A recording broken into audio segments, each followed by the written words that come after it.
We're live. Yes. Excellent. Recording in progress. All right, folks, welcome. I am pleased to be on the air with not only Green Greg's, my good friend, the rocket scientist. So when I say I've got a friend that's a rocket scientist, I'm not BSing. Let me transition this over here so you can see those guys. And then also I have the galactic legend, the legend of all galactic legends. I've got Rex Bear with me here as well. And we are going to be talking about what you're seeing on your screen now. An X-class flare has erupted from this side of the sun. As you can see on the left side of the screen there is more ejecta to the right than there is to the left. But you will notice that you see ejecta both on the left and on the right directly across the center of the sun, which means that, yes, we will get something from this. Also, if you look at the right-hand side of your screen there, you will see the Halo CME a little lacking up towards the top, but that's okay because this was a lower latitude ejection. But there's definitely ejection 120 degrees, or excuse me, 180 degrees out from the sun on both sides, which means there is something level on the plane coming to us. So there is definitely something coming our way. And with that, I'm going to open this up for Green Greg's and Rex Bear to talk about this X-class flare. Hello, it's Greg Allison with Green Greg's coming to you live on the 28th of October, 21, and time on deck is 2200 hours. Imagine that. What a magic moment to be with two magic friends here tonight. And what Lee was talking about, when you see something coming at you and it's coming out of the sun from all directions, that means you're looking straight down the gun barrel. So you are at risk. You're looking down the barrel of the gun. So that's what we're looking at, guys. This thing is coming at us. It's an X1 flare. The good thing is an X1 flare is not the end of the world. It's the X class of flares go to X1 to X9. Now, as you start getting higher on that X category, you get more and more trouble. But the X1 flare, it could damage some satellites. It'll cause some disruptions with the ham radio operators. SMS text messages might have some trouble. There could be other problems, but it's not the end of the power grid type event. It's not a Keratin event. It's not a railroad event. It's not even a Quebec hydro event like took down the Quebec grid in 1989. But with our power grid with the Earth's magnetic field dropping, it eventually, a flare like this could do us in. Maybe even a weaker flare, because our shields are dropping. The magnetic field of the Earth protects us. Now, and one of these things is like this is like if you have what we call a high altitude nuclear blast. It would be a HEMP, hemp, but not the time you smoke. It would be the EMP, electromagnetic pulse, high altitude electromagnetic pulse from a nuclear device, generates an E1, E2, and E3 wave. The sun is equivalent of the E3 wave that you would get out of a nuclear event. It's the longer lasting, lower frequency waveforms that can be picked up by long conductors like rail lines, pipelines, and power lines. And it can come into your house and they can last for tens to hundreds of seconds, maybe even longer, as in the Keratin event. So these are something to really be concerned about. These events can definitely cause a lot of trouble and mayhem. Fortunately, this one would be one that would cause nice auroras. So if you're on the dark side of the Earth when it hits, then you could see some nice fireworks maybe. On our side of the planet, I think it's going to hit us, Saturday, probably around lunchtime or a little bit later. You may not see as much, but we'll see how it pans out and how long it lasts. When we had the Keratin event, that did last for a few days, actually. And sometimes these come in waves. Now, we have to be more careful of these is when there's like multiple successive EMPs coming at you. It's like the first one gets the magnetic field of the Earth ringing, and makes the Earth more susceptible to the second one. And actually, there's an M1 flare coming at us right before this X flare. I still don't think that's going to cause a problem for us of any significant measure. Somebody texted me and wondered if we would have a problem with like La Palma going kabooma. But I really don't think so. I mean, hey, we do know that minerals on Earth and a rock can be displaced with a strong enough magnetic field put through them, or electric field, excuse me, because a crystal is a electromechanical device. If you put current into it, it can contract or expand. But if you hit it, it will actually emit electricity. So it's kind of a motor generator type situation. But I'm really not expecting anything there, because that would create a major movement. I mean, that place is rocking, and just with all the earthquakes and volcanic activity, if anything is going to make it go, it would be that. But so far we've been holding tight in La Palma, so I'm not losing any immediate sleep over that. Not to say something couldn't happen. I have seen other people say, "Oh no, it's not possible." No, it is possible. Just I'm not looking at the probability of it at the way the events are running at this moment. Now that may change. Now, see, what Lee is showing us right now is the screen of the sun. I believe that is that a Soho? No, Soho's got a reticle in front of it. Yeah, I got Soho in the upper right hand corner. Yeah, Soho's in the upper right hand corner area with the reticle in front where you can't see the Yeah, sun. and what I'll do is, it's the great part about the way I've got this set up here, is I can go and grab that, and then So let's let the bear tell us about the flare. Rex. so there you go. You can see the ejecta Yeah. coming off of it. So you're going to see it here in just a second as it fires out. There was already activity there. There it is. Stop it right there. Can you stop it? Not on this one, because I've got it in. Hey, I want to point out something to all the watchers.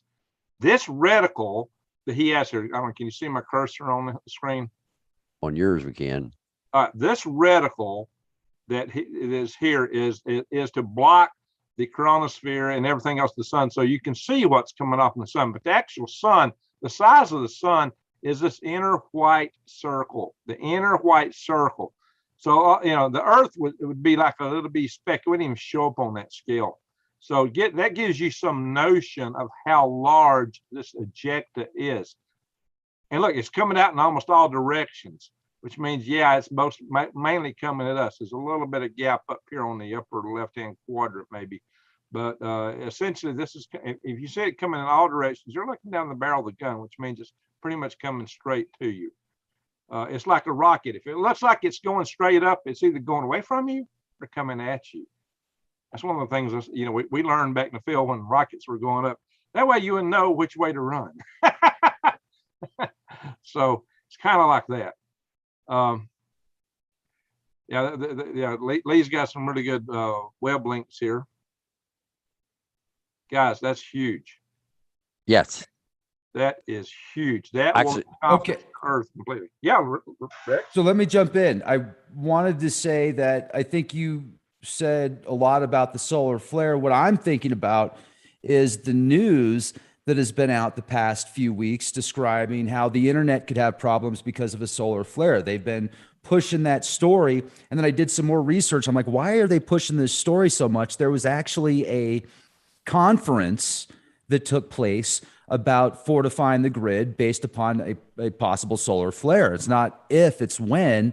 And then the news picked up on that, and then other news outlets picked up on the news that was, that was brought out. And I thought to myself, okay, maybe they're pushing this also because it would be a way for what I like to call dungeon masters. If there was going to be an event take place, too much information get out or something like that, they could pull the plug literally and say it was because of a solar flare. And, that's obviously pure speculation, but oftentimes I'll see stuff in the news and then a week or two later, something will happen that I was like, yeah, I knew that was going to take place. For example, the Continental Pipeline, 2 weeks before the Continental Pipeline gets hacked, the news is pushing how people are going to run out of gas in the summertime. And I'm like, get ready. Something's going to happen. And then sure enough, and then the Continental Pipeline, the news is like, well, they were Russian hackers, but they weren't that bad. I'm like, are you serious? They were saying that on the news. So I just thought maybe this is, maybe there's more to the story. We'll leave it at that. But this solar flare thing that we're seeing right now Is this something that they foresaw several weeks in advance, several months in advance, and they put it in the media and, kind of trickle it, and then other outlets pick up on it? Your thoughts? Maybe this is what they were talking about. You know what? You may be on to something there. I would not discount that at all, Rex, because it was interesting that they picked on the internet about that. Yeah, the internet, it may be more susceptible than a lot of things because the electronics are more sensitive with computers. But the fact of the matter is that it's not just the internet. You can take down the whole power grid. And of course, the whole power grid goes down, the internet goes down. If the internet goes down by itself, then the power grid's humming, you got to wonder what they're strumming. I mean, something is might be fishy, although it could go down by itself. It's possible. But I would certainly really be pondering what happened if it's just the internet going down. I've always feared that an enemy country would use a solar flare as cover to launch a major hack attack on us and bring us down. And for those of you that don't know, there's some of us in our power grid community that's really worried about Chinese components in transformers they've sold to us. One of those transformers went to Sandia National Laboratories for inspection, and a lot of this is classified. But it's my understanding through the scuttlebutt circuit that there's actually cell phone type components in that system that can inform China not only what this machine is doing, but possibly give them the way to hack it and bring it down. So it's a real conundrum we're in there. Some of you might know the prior president, Mr. T, had outlawed the purchase of Chinese components for these critical infrastructures. But it just so happens that the current POTUS overturned that for some reason. He just, and with his wisdom, saw that didn't think that was needed. I don't know. We're trying to get that back in place. We're not saying necessarily it's political, but it's a frightening thing that how easy it might be for somebody to take down a grid. It's a frightening thing that we can be hacked so easily that that we have so many challenges. I got to think. I got a super chat. I want to thank. Top Knot gave me one, and I got one from Keith Edwards. Thank you, guys. And we got, let's see. Last night during a scheduled outage of 4 hours, they worked on grid 6 times. This is from New Days Always, and it was off 1 to 5 hours. So people have had a lot of power outages lately, and we know the Northeast had some power outages from the storm that just went through. They had almost 500,000 customers up in Massachusetts, out of power. Massachusetts and Rhode Island were affected. So we've had some, major blackouts.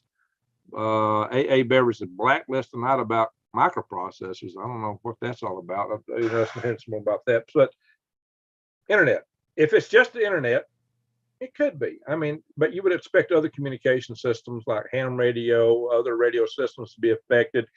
And Lee would know that from the radio experience, at least. And some portions of the power grid would surely go down if you had something that strong. If there's no power grid going down, if there's nothing else been affected that strongly, I'd be suspicious. What about you, Lee? Yeah, if something else went down, it wasn't the grid with it, that wouldn't be right. There would have to be other things. It would be a calamity. And so you would be able to measure all of those things. It would be like saying, okay, a car exploded and they say it was the gas tank in the car that exploded, but it took out 2 city blocks. Well, that's, so you got to watch it that way. But I think there are additional dangers from this in the future. This is just the beginning. We're just going into this cycle.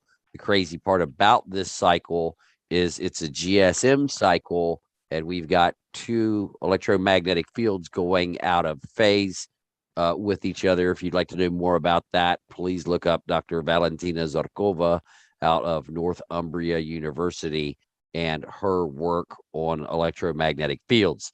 The only people who argue with her are people who aren't smart enough to understand what she is saying. Those of us who have studied her work, and this isn't just some woman who came up with an idea.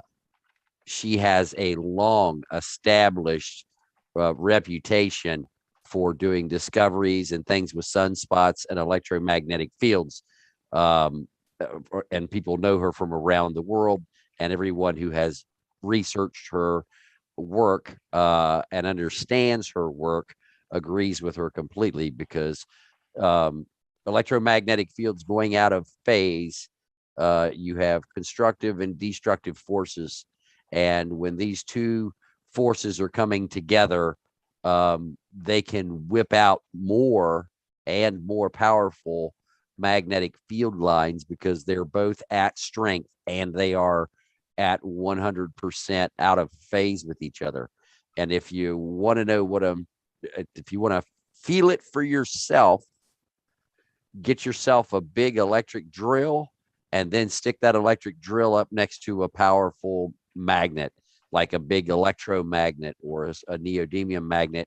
And when you turn that drill on, you will actually feel the drill fight you, because it's inside the electromagnetic field of that electromagnet. So you can actually feel what is going to be taking place inside the sun. And that's why it's so disturbing to me, because I've experienced that. And at one time when I was studying electronic engineering, my nickname was the Magnet Man. So now that, I'm older and I do other things and so on and so forth, but back when I was 20 years old and studying electrical engineering and electronic engineering, I was so much into magnets. I was actually working on a super generator that would share the electromagnetic field of one generator with another generator, so you got greater generation from the same Webers per meter from the electromagnetic field, because they have to loop back. And I was making that electromagnetic field pass through two generators simultaneously, stacked on top of each other. So kind of crazy. You could build generators in a wall is what I was trying to be able to do, rather than having a big one out in the middle of your floor, put it up against the wall, and you've got a bunch of rotors spinning in a stack on top of each other. Nobody's ever done it as far as I know, other than me, but that's how I got the nickname, the Magnet. So I'm very, very deep understanding of what Valentina Zarkova is saying. I see what she's saying, understand what she's saying. I agree with her math, and her math correlates with what I have studied, John Casey and others in the Grand Solar Minimum. And John Casey, myself, Jack Eddy, and others have determined that we're going into a Grand Solar Minimum because of the pattern of solar activity and sunspots that we see, and how they overlay with past solar cycles going back to the 1600s. And so it's from that we make our prediction. It was very refreshing for us to have Valentina Zarkova come along and say, hey, you guys are exactly right. And we're like, oh, you did the same math we did? And she's like, no, I used a totally different science. I used the electromagnetic fields of the sun to come up to the same conclusion. And we've been monitoring the electromagnetic fields in the sun at the Wilcox Solar Observatory since 1953. And the sun is an extremely stable oscillator. So to determine when fields are going to go out of phase and how they're going to interact with one another is pretty easy to figure out once you know what those magnetic fields are and what their resonant frequency is. And you can do that calculation. It's simple math, actually. So with that, I'll let you go, Rex. Well, I would like to ask you if you see there being a change in people's mindset. Like, are people going to go crazy like zombies based if the magnetosphere weakens enough? Hear me out here. If the magnetosphere weakens enough, will these cosmic rays cause people to literally lose their minds, similar to what you might see in a zombie film, minus the flesh eating part of the things, you know? You mean other than the people that have already lost their minds? Most of them are in our elected officials. Touche, bro. Touche. But Man, cosmic rays can do all kinds of things. So, for example, right now with this storm, I would not recommend, and neither are some other organizations. If you've got a pacemaker, you shouldn't fly in the polar regions. If you're pregnant, you shouldn't fly in the polar regions because we're already at a much higher radiation level now. And Dr. Scove did a show about this earlier this evening. I watched that show when she first came on the air. Literally, I got the alert of the CME, got back to the house, turned the computer on. She was already up and live, putting it together. I watched her show, and then after she did her show, I did a show because I was still trying to prepare. And I've got some newer images. I don't think I saw this one, the one on the left there. I'll share it with you guys. I don't think I saw that one on her show, the one on the right. And this is a much more mature from the event. And you can see that there's definitely ejecta and high amounts of it coming out from the sun. Again, it is an X-class flare, period. You can look at it however you want, but it's considered an X-class flare. The joke around here is X stands for extinction. Now, this is only an X1, so not worried about it there. If this were a 6 or a 9 or, I don't know, heaven forbid, a 10, we would have some real issues on the planet. And if it gets much over 10, it gets really, really ugly, really, really fast. And Greg, you want to speak to that? it's really fast. Yeah, this is where you start talking about major damage to those transformers. So, matter of fact, we've got transformers that are as large as a house, that weigh 200 to 400 tons, and those things, the coils will burn out. They are hand wound. They're all crafted for the part of the circuit, the overall power grid circuit where they're at. These are not mass produced, and they're produced by expert craftsmen who've got lifetime of experience doing it. We've had a couple of countries, South Africa, and a couple others thought, well, hey, we won't pay these guys, we'll make them ourselves and get by a little cheaper with them. And they found that their transformers didn't last but a couple of years and they would burn out. So it takes real expertise to do this. And there's only so many of these people in the world that can do that and do it right.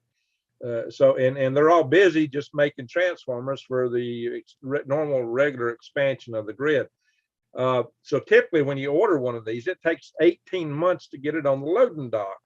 And then you got to install it, and you have to have special large rail cars to move them. I can probably share and show you guys some pictures of some of these equipment, some of these assets. Hang on, guys. Let me get over to my Zoom page. Let me hit the I better open up a PowerPoint first, and then I will do a share. I got a Power Grid Defense one here. It should be. Let me scroll down about the page where maybe some of these pictures are at. Yeah, there we go. Maybe I have to get some of the grid, show you some of that first. Now, I've done several presentations on this in the past. Let me go back to my Zoom page. Hit share, bing. And I got so many things open. I got to pick around. There we go. Y'all see that? This is the way the power grid works. You got your generating station. You got these large transformers, and these are the long distance transformers. They can step voltages up as high as 750 volts, 1,000 volts, excuse me. Now here they said 500, they can go up to 750,000 in some cases. And then you got a step down transformer on the other side. And then you got a network. These little bitty transformers is what takes it to your house or the plants. You can see the plants are on 3-phase, house is usually 2-phase. So, that's another depiction of the same thing. These are some of these transformers. There's a bigger one. Back up a second. Oh, there's some bigger ones in here. Yeah. Okay, I was going to say, but that's you're looking at 50 to 100 tons there. Yeah, let me blow this out a little bit more. Yeah, that's a good size one. There's bigger ones. Yeah. Now look at this on a ship. Yeah, it's a real one there. Yeah. And that's got the oil tank probably to keep the oh yeah. To keep the transformers oiled, because a lot of these are in oil bath, so they won't have the arcing and sparking. And this is what we worry about, is somebody taking out the container that holds the with like a rifle or something. If you look in the lower left part of my screen, you know, that shows somebody the rifle pointing at the transformers in a substation. And that happened at the Metcalf station, April the 16th in 2013. Now here's one of the rail cars. There's only about a dozen of these rail cars in the United States that can move these things. And then this is a smaller one. This is a smaller one. Oh, yeah, that's itty bitty there. Now That's here, a real one. yeah, this is what you get right here. So they got 3 big, ginormous trucks, a little bit bigger than my C30 with a Little. 454 engine. Yeah. Now, see, that's- that's another picture right And there. that's 200 tons there. Right. Well, they go 200 to 400 tons, guys. Right, but I'm saying that's Yeah. that's Yeah, you're 200 about right. tons That's about with 200 a single truck.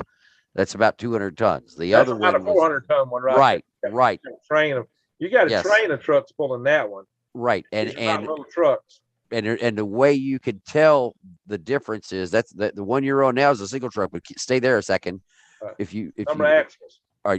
well, not only the number of axles, the width of the platform under the transformer. If the width of this platform is basically about the same width as the transformer, you're looking at about 200 tons. But when you go back to the other picture and you look at the width, you see how much more back on the trailer, how much more the trailer sticks out past the generator, and it does that on both sides. That's because there's twice as many axles there. Yeah, and it's because each one of those, right? You can see it's bowed in here. Look Right. That's bowed. easily 400 tons, and then the fact that you have 3 trucks on the front, you're well over 200 tons. One big badass truck can handle 200 tons. And these are bigger. Each one of these trucks are bigger than their normal semi rig. These are big. Oh yeah. This is a really heavy load, guys. So it takes 18 months to get it on deck at the dock, to get it right there, guys. 18 months to get it there. Then you got to move it, get it to your spot. Then you got to install it. So this is the scary thing about these things. If they burn out, you're in deep kimchi. Now that's with everything working, because all these trucks have to have fuel. They've got to be maintained. 18 months after the grid goes down, there's all kind of spare parts. These trucks are breaking down all the time. You can't pump fuel with no power. You can't order the transformer when the internet's down, and that's your way of ordering stuff. The bank accounts you pay for it with are now all on computers, electronic. So the problem is that Humpty Dumpty falls off the wall if the whole grid comes down. If it's just down in one little area, then you can fix things. But if you've got a whole nation where the grid goes down, or a major swath of the planet, and some people think that an EMP a solar coronal mass ejection would only affect the daylight side of the Earth. Well, and I've actually heard a prepper say that on his channel, and he gets like he gets 100 times more views than me. It doesn't have a clue about what he's talking about. Yeah. Well, he's a nice guy, but he's clueless on that, because think about the Quebec hydro event. It occurred at night, and it took down the Quebec grid. Why? Because what happens is a CME hits the magnetic field of the Earth, and it goes around. It don't care where you're day or night side. It can affect the whole planet. And indeed, it's possible if you have a strong enough event, maybe a Carrington level event, or one like 750 AD. We've had stronger CMEs than even the Carrington event. And we're seeing that in the geological record now. If you have one strong enough, you might take down the entire planet, everything. And we would really be, and even the Carrington event might do that. It could be planet-wide, definitely countries, continents. There's just a lot of threats here, guys. Can I jump in real quick? Sure, absolutely. Jump in. Water's great. For somebody that is ignorant to what the transformers actually do, like obviously power plants, but they're not power plants. I've seen these massive transformers in places that are in the middle of the desert. So are they basically taking power and separating it? And okay, well, here we are. You want to do that, or go ahead, Greg? and then I'll Okay, pop in on okay. anything you think. Hi, of it. folks. I've been living in the garage for a while, so That's fine, Rex. That's just perfect. That's At least good. it's not your mother's basement. No, that's actually a good question, because if you ask that question, I got 100 other people, maybe everybody else out there wants to know. Very good question. Because me, who I'm familiar with the stuff, I don't even think about that. But yeah, you're exactly right. So what happens is this: you have a power generation station, and you have a step-up transformer. That step-up transformer takes that power and puts it up to a very high voltage, which makes it easier to transmit. That's why your towers are so high, because the voltage level up there is enormous. And here they're showing like 138 to 500 kilovolts. That's 1,000 volts. Some of these transmission lines run at 750,000 volts. And there's a map, I think I got this chart of the different lines and how high the voltages are. Now, it may be that they have somewhere along the way, if you're going long distance through the desert, it might be that some of these are losing voltage. And so they would put out another transformer station way out in the desert to step it up again. So that may be what you're seeing when you're way out in the desert, Rex. But typically what you have a step up and a step down. So you got the generating end as a step up. And when you get close to where the destination is, that the power is going to be consumed by factories and homes, you got a step down transformer that puts this at voltages that can go in regular power lines and run into the house and stuff like that. But you would not want this voltage doing that in these areas, because it would be frying all kind of stuff. That's why these are way up on the towers. That is some serious voltage, but it's AC voltage. The beauty of AC is it jiggles back and forth. It's almost like the electrons don't have to go down the pipe. It's like if you got a pipe full of marbles, just think of a pipe or a hose, and it's just full of marbles. You don't have to poke the marbles all the way through for the current run. All you're doing is you're jiggling them back and forth. This is the brilliance of Tesla. And he realized you wouldn't get the same heating effects, and you could transfer a lot more power a lot farther with higher voltages at AC than you could with DC. DC power stations could only transmit power for a few miles. They can run this power for hundreds, thousands of miles this way. And that's the beauty and brilliance of Nikola Tesla, who saw this back in the late 1800s. And he wound up competing against his former boss, Thomas Edison, and he won out. And that's why we use all these transformers like this. To do a DC to DC transformer, you actually have to chop it up into the current with diodes into square waves, and then rectify it that way. Somewhere I got some other charts in here on yikes. What was I want to show you? Transformer one. That's it. This is your grid lines. I don't know. I can't really. This kind of tells you the different voltages. Like the green lines here are 765,000 volts. The red lines are 345,000. Blue lines are 230,000.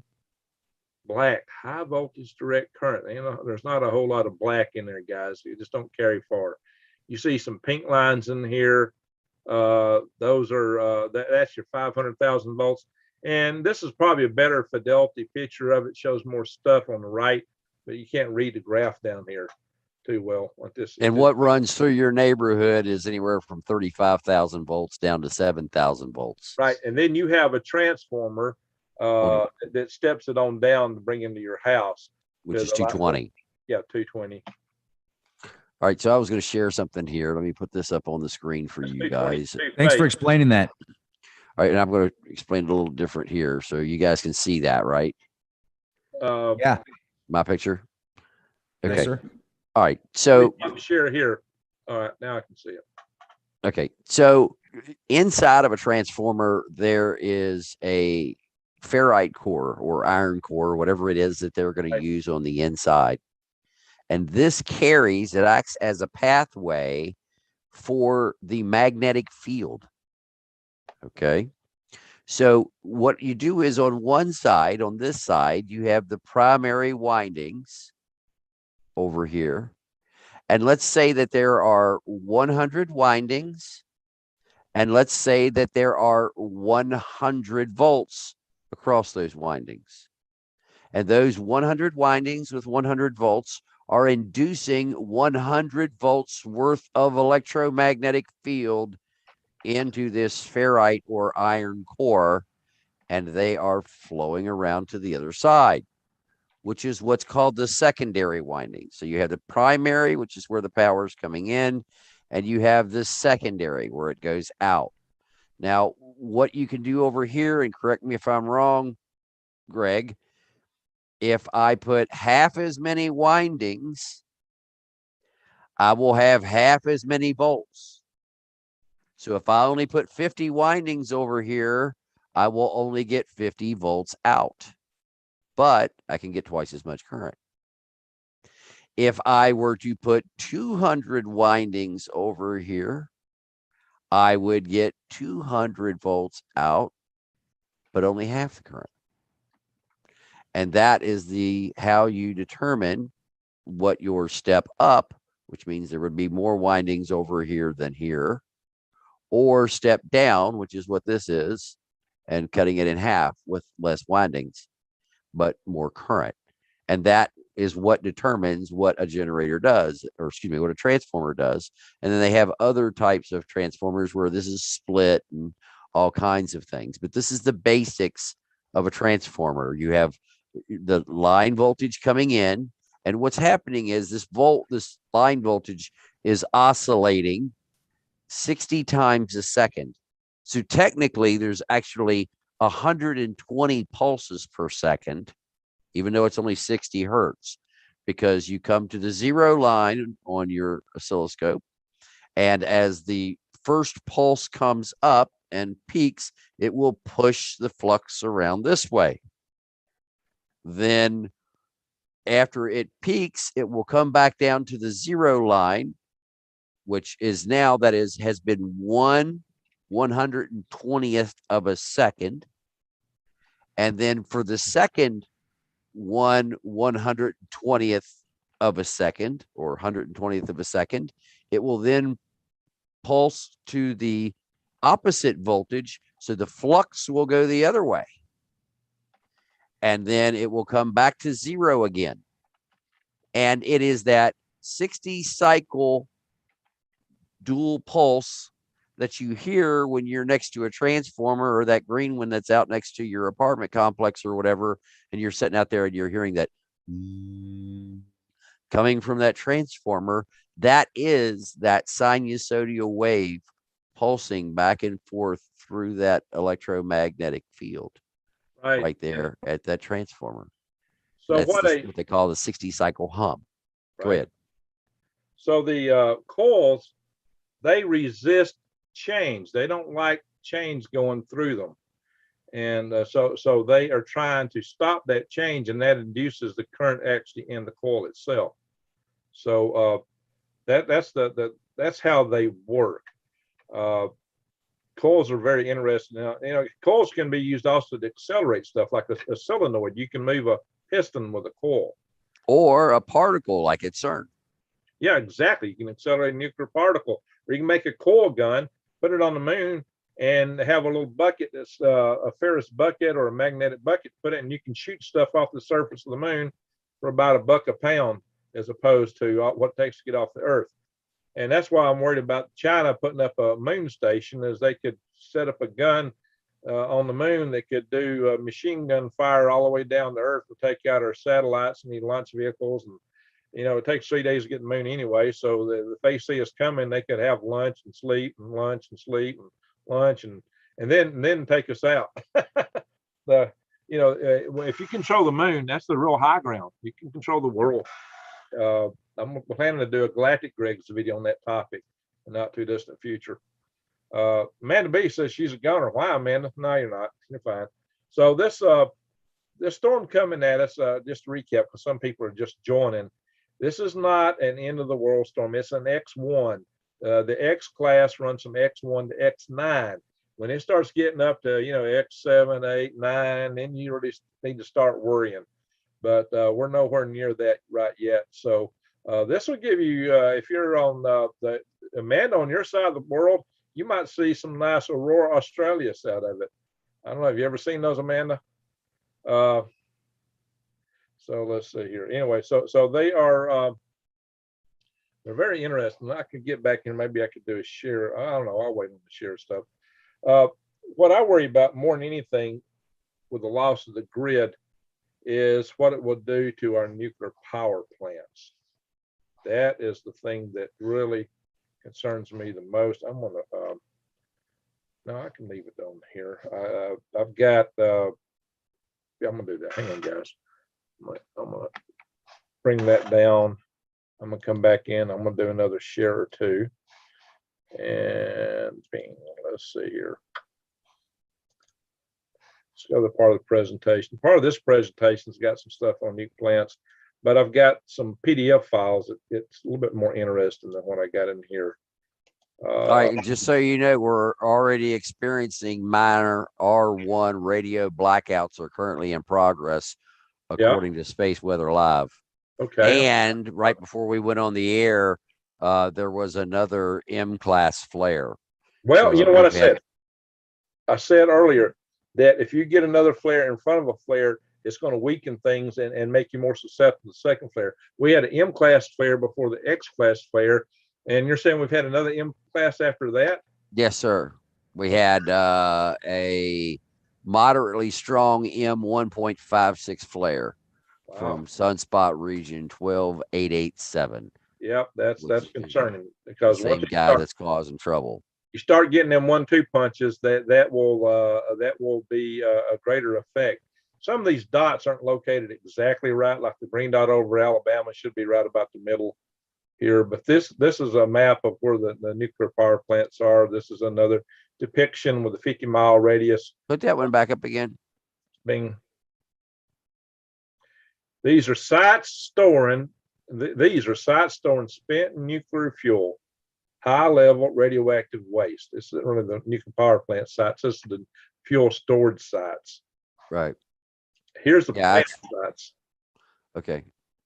And this is an old chart about how we were filling up these pools that ended in 2015. We were almost at capacity. So I don't know how we managed, because we're adding to it 2,000 metric tons a year.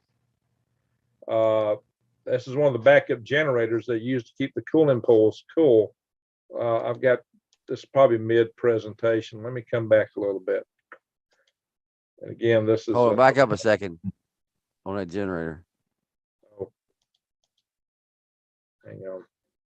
I was looking to see if it had, I was looking for the fuel injector pump to see whether it was mechanical or electronic. Well, he's got a filter there. Ask a quick Yeah. question. Greg, sorry to interrupt, but you were talking The about camera's off, Rex. There you go. you were talking about the solar flares and I don't know what's going on with my Zoom, but the past couple of days, I've done several interviews, and multiple times throughout the interview, the guest will be speaking and, just then all of a sudden, nothing. You won't hear anything for a second or 2 seconds. And this discussion that we're having, that's been happening over and over and over again still. And I'm wondering if it might have something to do with the solar flare, or if you're dealing with that at all, Greg. I'm not seeing it here, but I had it earlier when I was trying to type stuff. Things weren't moving. So you could have little minor electronic disturbances because it could be glitching stuff out. But the biggest thing I'm not going to get into that. That's a cosmic ray event. We'll have to do a show on that one night. Yeah, that'd be a whole different discussion. Cosmic rays. Yeah. This is the coolest. Not to be confused with, like, Ray Charles, different Ray. I don't know. That's pretty radioactive, if you ask me. Yeah. Now look at it. These cooling pools. The blue color is not from lights. That's from the radiation. Guys, the radiation. Water up. Yeah, there's no lights in there doing that. That comes from the radiation, that blue color. If you notice down where the fuel rods are, they're even brighter. You see that? And that's your hotter fuel rods over here. That's the newer ones they just put in there. So here they got a crane that's either extracting or probably adding fuel rods into this cooling pool. This is outside the main containment room of the nuclear reactor. You know, the nuclear reactors are entombed in big concrete tomb. So if they go off, all that radiation don't come out. Well, these don't have that because, you know, they considered that you'd be okay as long as all that water's over. You got about 20 foot of water over there, but they typically evaporate 160 gallons a minute. So you got to keep water pumped in continuously. So you got a little pellet, and these pellets are arranged together in a stack, and they go on these fuel rods. And these fuel rods are coated in a zirconium alloy known as zircaloy. Now, zircaloy will, when it's radioactive like this and hot, it will burn on contact with air. So if that water evaporates down because your generator ran out of fuel, because there's no way to get fuel to it after a few days, then that water will eventually evaporate off and these will catch fire. Now, to give you an idea, this is the big, thick containment building here. This is your big, thick concrete, and this is where the reactor is. This is your reactor vessel down here. And so they got infrastructure here to move these rods back and forth to the buildings out here where the cooling pools are. The roof on these cooling pools is just sheet metal. These are nothing special. They're sheet metal. And to give an example, this is what we had at Fukushima. You see the roofs were gone when we had that accident there. See, this one was in real bad shape there. That goes back to those charts. Now I'm going to show y'all, hang on, I'm going to stop this. I'm going to do another share with I'm going to have to exit that briefing. I'm going to pull up a PDF file. If I get the right one. Yeah, that one will do it. So I'm going to do a new share here. Give me one momentum, please. Yeah, and somebody in my chat was asking, are the satellites in space? Are the satellites in space safe from a CME? My answer to that would be no. If it's a significant CME, and they're surely not safe against an EMP. In fact, we've had issues with satellites from CMEs previously. That's true. Now, this is a report from Sandia National Laboratories. I've been out there. It's a very cool place. And what they're showing is their test on these fuel rods to see how they would burn on contact with air. And of course, they didn't have the radioactive pellets in it, but they just heated them up to see how they would react. They simulated the radiation. But what they found in here was that indeed they would burn. They burnt worse than they had projected. They actually burned more than the model showed. They expected they would burn. Look here, guys, on the bottom here. These burned out completely on the bottom. That's nothing yet, guys. So they're showing various test setups, what they did, what happened, how the fire started and propagated. These are the various fuel rods themselves, how they burst open from overpressure. Now look at this, guys. This just burnt slap up. And the guys go in after it started with, and what they got? They just got junk at their feet here. Had these had radioactive fuel rods in them, see, that would have been a problem. I've had some guy who if those would have had radioactive fuel rods in them, those two guys standing there would already be dead. Bingo. They couldn't have went in there. They couldn't be there at all.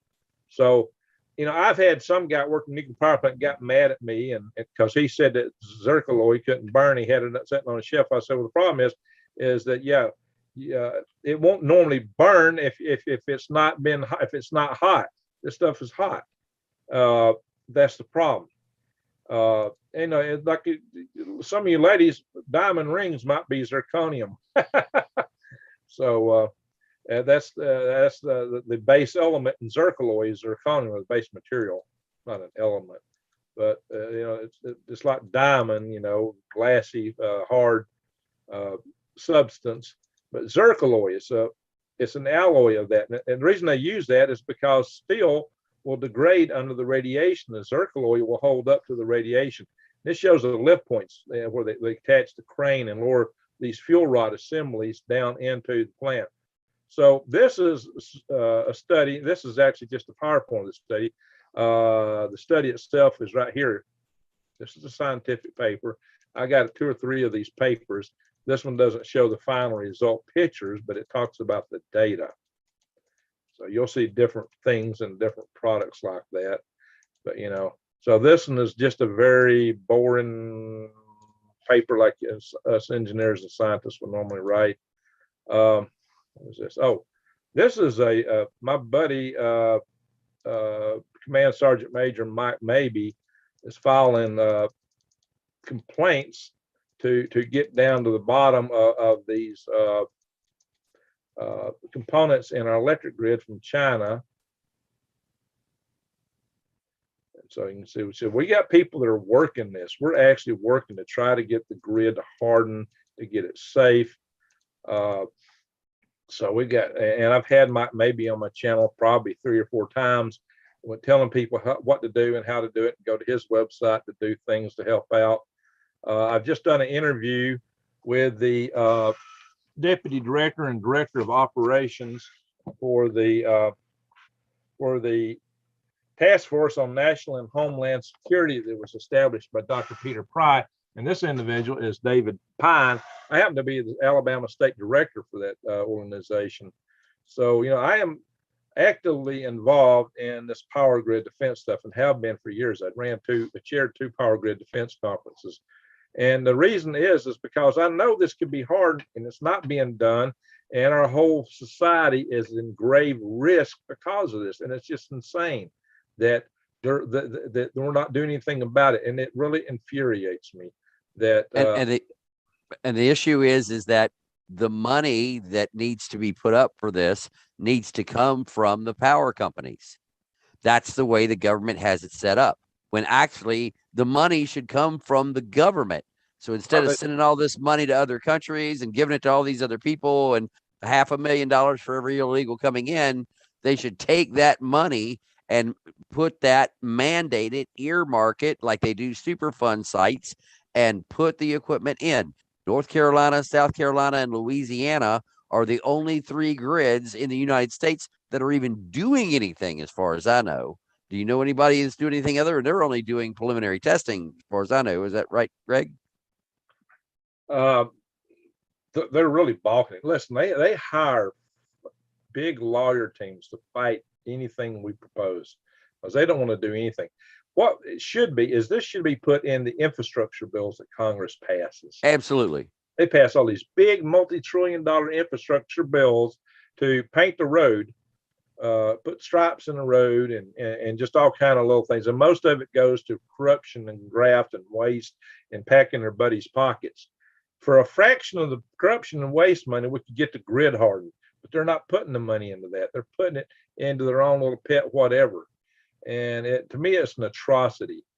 This grid should have been hardened years ago. We've known about this. We've been talking about it for probably 14 years now. And all we get is resistance from them on this at every level.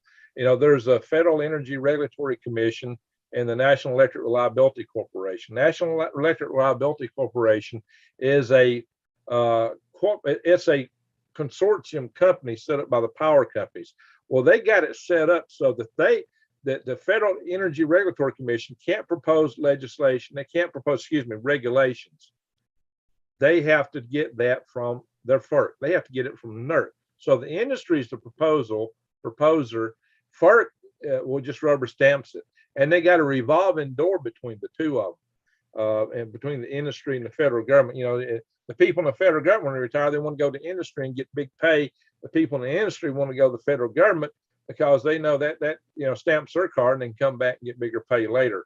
So they definitely got a revolving door between the agency, the regulator, and the regulatee. So you got the fox running the hen house. It's a very incestuous relationship, and we see that between government regulators and regulatees across the country. This is a special case. It's probably worse in this case than most. That's why we had the Deepwater Horizon issue problem in the first place that caused a big oil spill in the Gulf of Mexico several years ago. It was because things weren't properly done due to that incestuous regulator and regulator relationship. I did a video on that, even how government is really run. I should, and I think my thumbnail picture had a picture of me running the halls of Congress. I've done that many times. So it's a sad thing, but people need to take charge of this. And that's what I've been pushing for, is that we need to take charge. And we got somebody else, Big Brother is Big Bullet. Rage The- Against the the- Machine says. The Okay, big yeah. problem we have is there are 38 different critical infrastructures in the United States. And if you remove any of those 38 critical infrastructures, that will be detrimental to the entire economy. But guess what? Electric power runs them all. That's right. And if you remove that, you destroy the economy. Bingo. It's the most precious thing we have.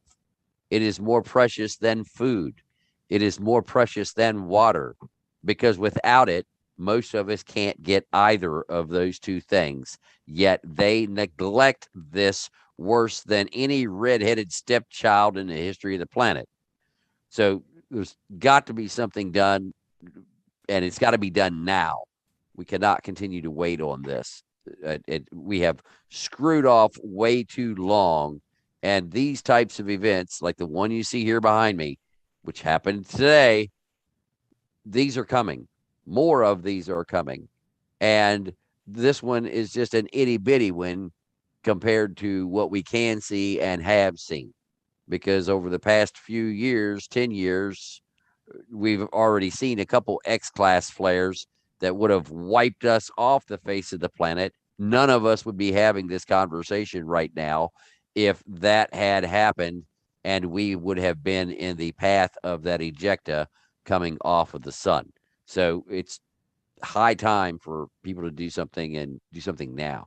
You're right. You are so right, Lee, that this is probably our single biggest weak point. This is the Achilles heel of America, and all the enemies know it too. And they've got hackers and perhaps EMP devices ready to go should they get in conflict with us. So we not only have to worry about the sun, we have to worry about conflict with other nations. And right now, we've never had more international tension in the world than we've got right now. We've got tension with several nations that can take out our grid: North Korea, Iran, China, Russia. We got 4 adversaries, either one of which could take down our power grid.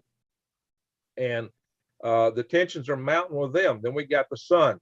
The sun will get us eventually if nothing else does. That's why we have to be concerned about this. If nothing else gets us, the sun will, if we don't harden the grid. But we could fix this. And if we fixed it, we would take away one of the low-hanging fruits that the enemies could look at us and figure they could get us with. I mean, if the grid goes down, you know, a lot of people say, well, nobody's going to EMP us. They wouldn't do that, because if they did, we would just turn their nation into a flat plate of glass. Well, no. Not really. No, you won't be able to, because all of our nuclear forces have to get that emergency action message to launch. Without it, we got something now where they can't launch. At one time, they had more autonomy, but we got scared of that autonomy and we took it away from them. They can't launch. They can't even enable their systems to launch. That includes the guys with the missile fields up in the Dakotas. That includes in Montana. That includes the submarines, the aircraft. They can't do it. The devices won't function. So, but get these messages. The problem is we have to have communication systems to get it out there. We have to have command and control centers with communication systems to get that out to them. And our grid was originally hardened to 50,000 volts per meter, because that was what we thought we had to deal with. And now we've discovered that the Russians developed EMP super weapons that can put out 200,000 volts per meter. And that's 4 times the hardening standard. Now, maybe, possibly, they've gone back and re-hardened some critical facilities, but I doubt it. There's I don't know. There's a lot to be concerned about there. A lot to be concerned, because it means that if we get this EMP attack, we might be just dead in the water, and then they can just do anything they want. I would agree with that. Or they could just sit back and let us eat each other for a year, and then they could come in and mop up.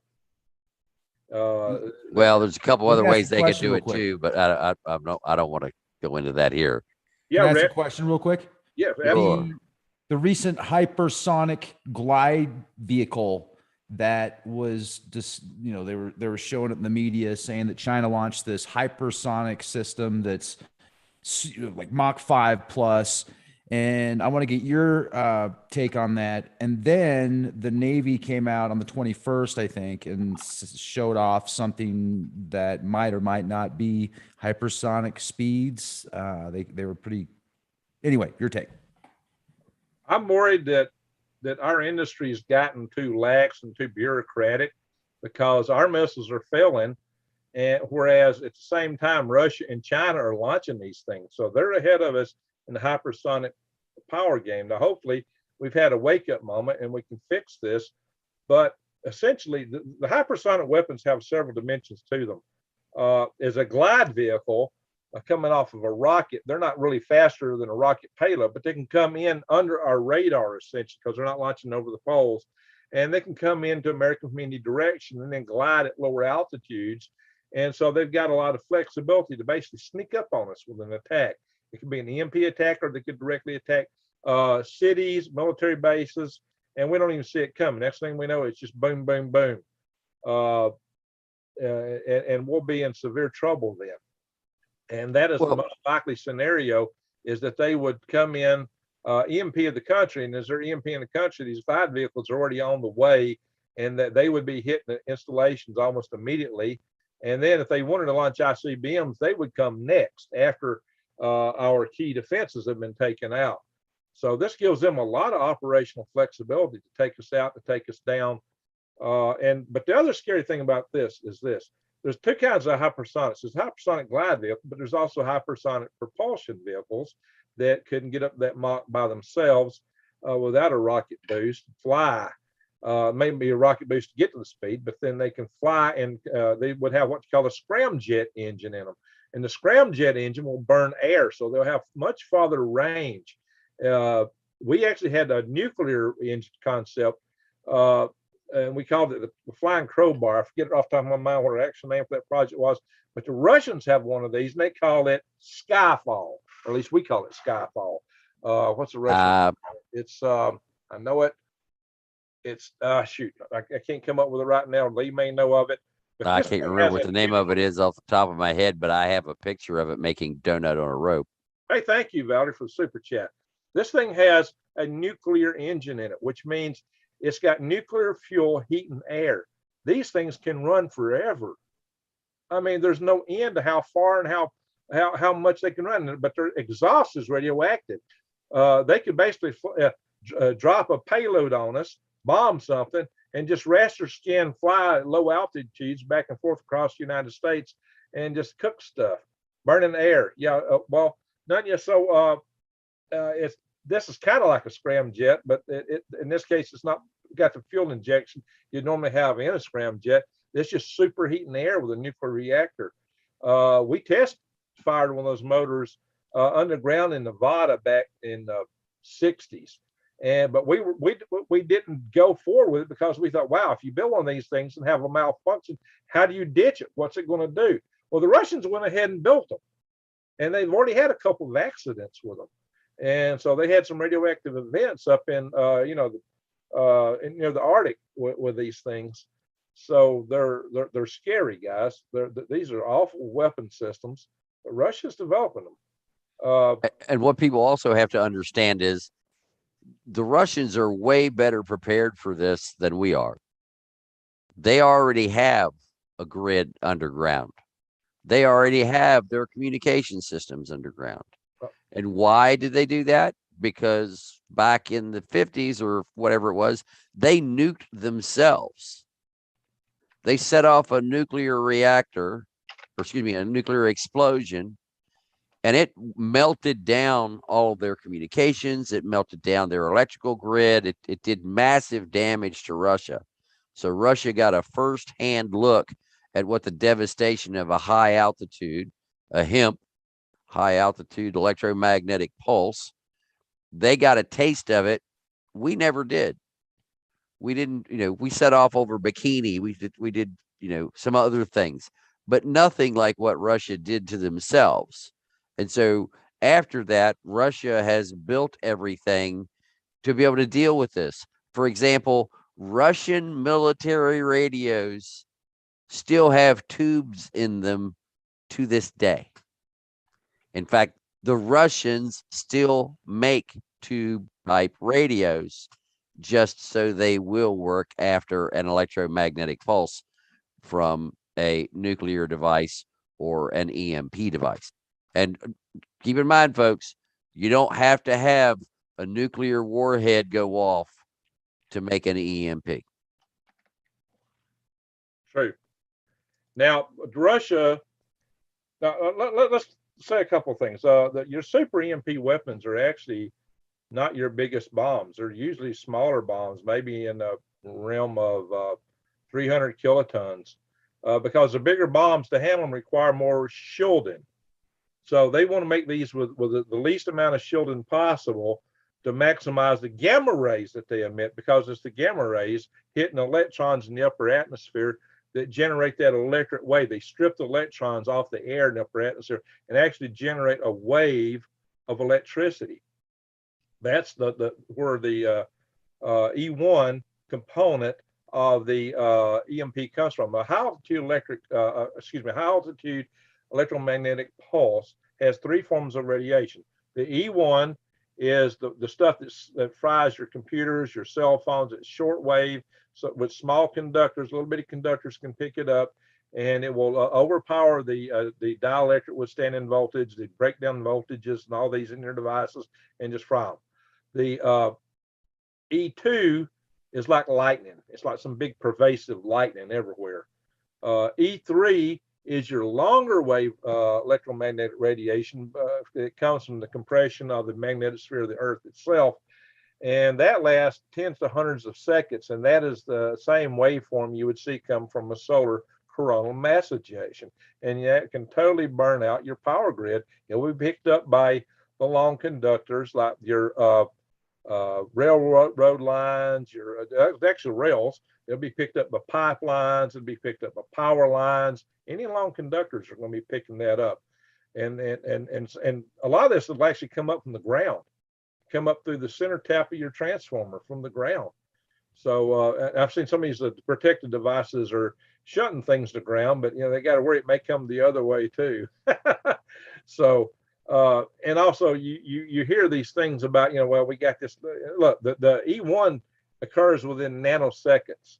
It would take a real fast diode to shunt that, but even then, what a lot of people are not taking into account is if there's enough power behind that little shunt ain't gonna do no good, because it'll jump the gap. A high voltage will jump a gap.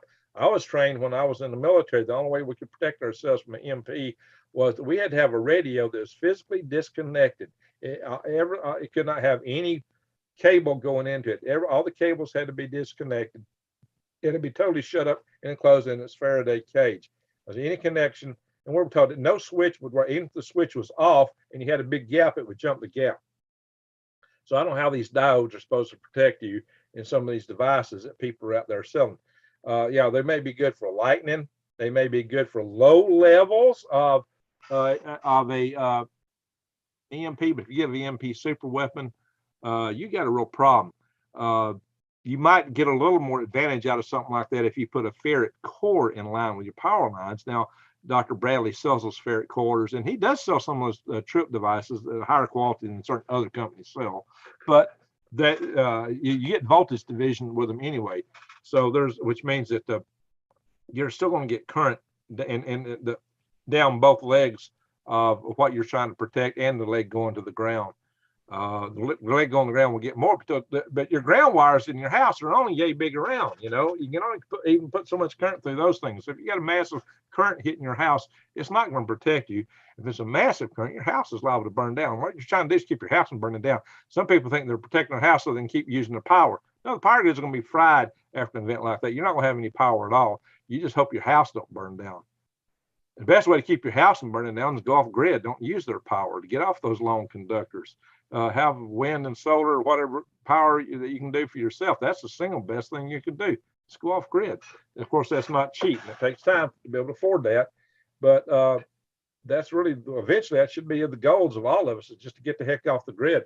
Our grid's overtaxed as it is. It's old. It's an amazing machine. It's the most complex machine ever devised by man. It actually instantaneously produces and consumes the amount of power it produces. So if there's a demand, this machine puts the power out there to meet that demand simultaneously. If it fails, you got blackouts, you got brownouts. But that's what it's designed to do. It's very complex because there's like hundreds of companies involved in this. and the way it's all stitched together and controlled is amazing. But it's still a lot of old systems in it. Some of the stuff is decades old. And now we're wanting to put all our electric vehicles, so we're not going to be using gasoline anymore. All this stuff, all that's got to go through the grid to charge all these cars. Our grid's not ready for that. It's nowhere near ready for that. It's going to have to be a lot more robust before we can start running a whole fleet of automobiles off of it. And then again, maybe it goes back to you need to be developing your own power to charge stuff. Will wind turbines and solar be safe? They could be, as long as the wires from them aren't too long. But again, you can use ferrite cores to help protect them. Solar cells, really, the photovoltaic cells, I should say, are not. You can't leave us, Rex. You got to stay here, buddy. You just having an issue with your internet connection, Holmes. Oh, half of the, so basically every, I don't know, minute and a half, a few seconds will blank out. And like I said, I don't know if it's a solar flare, but it's been doing this for the past couple of days.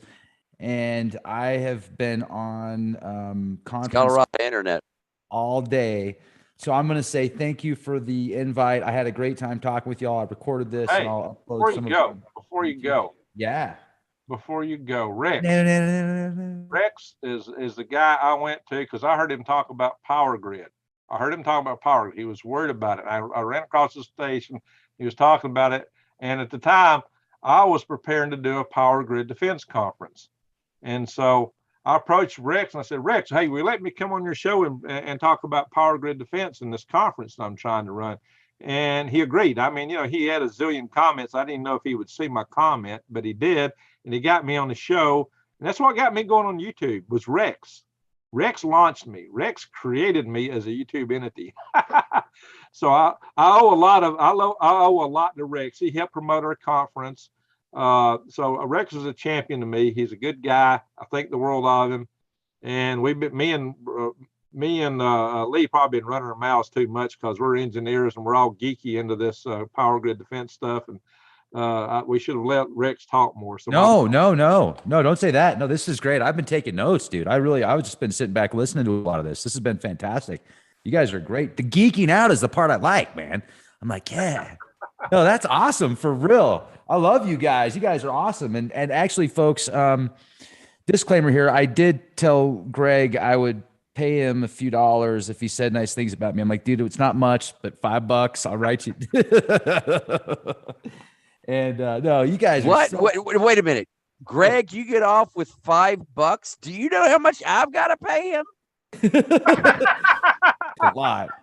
So much. Hey, wait a minute, guys. What a deal. I get the best gifts from Rex. Look at this, guys. This is the ultimate 10-4 cap. Not only is it just any 10-4 cap, this is the Marty McFly edition.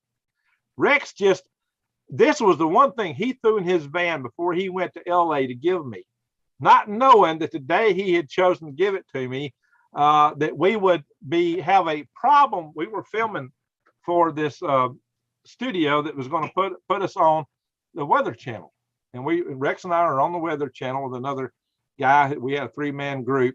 And the other guy, Jose, I can't remember his last name, but they had problems putting the studio together. The lighting wasn't right and everything. So the first morning there, they said, guys, we just can't get this right. Why don't you guys take a 2-hour break and come back at 12 or something like that? I said, great. I said, hey, Rex, let's run up to the Mount Hollywood Tunnel. And so we're up there. This is where they filmed the Back to the Future 2, where Marty McFly just happened to be wearing this hat. Now, it's coincidental that Rex threw this in the car, right, Rex? That notion of giving it to 100%. me.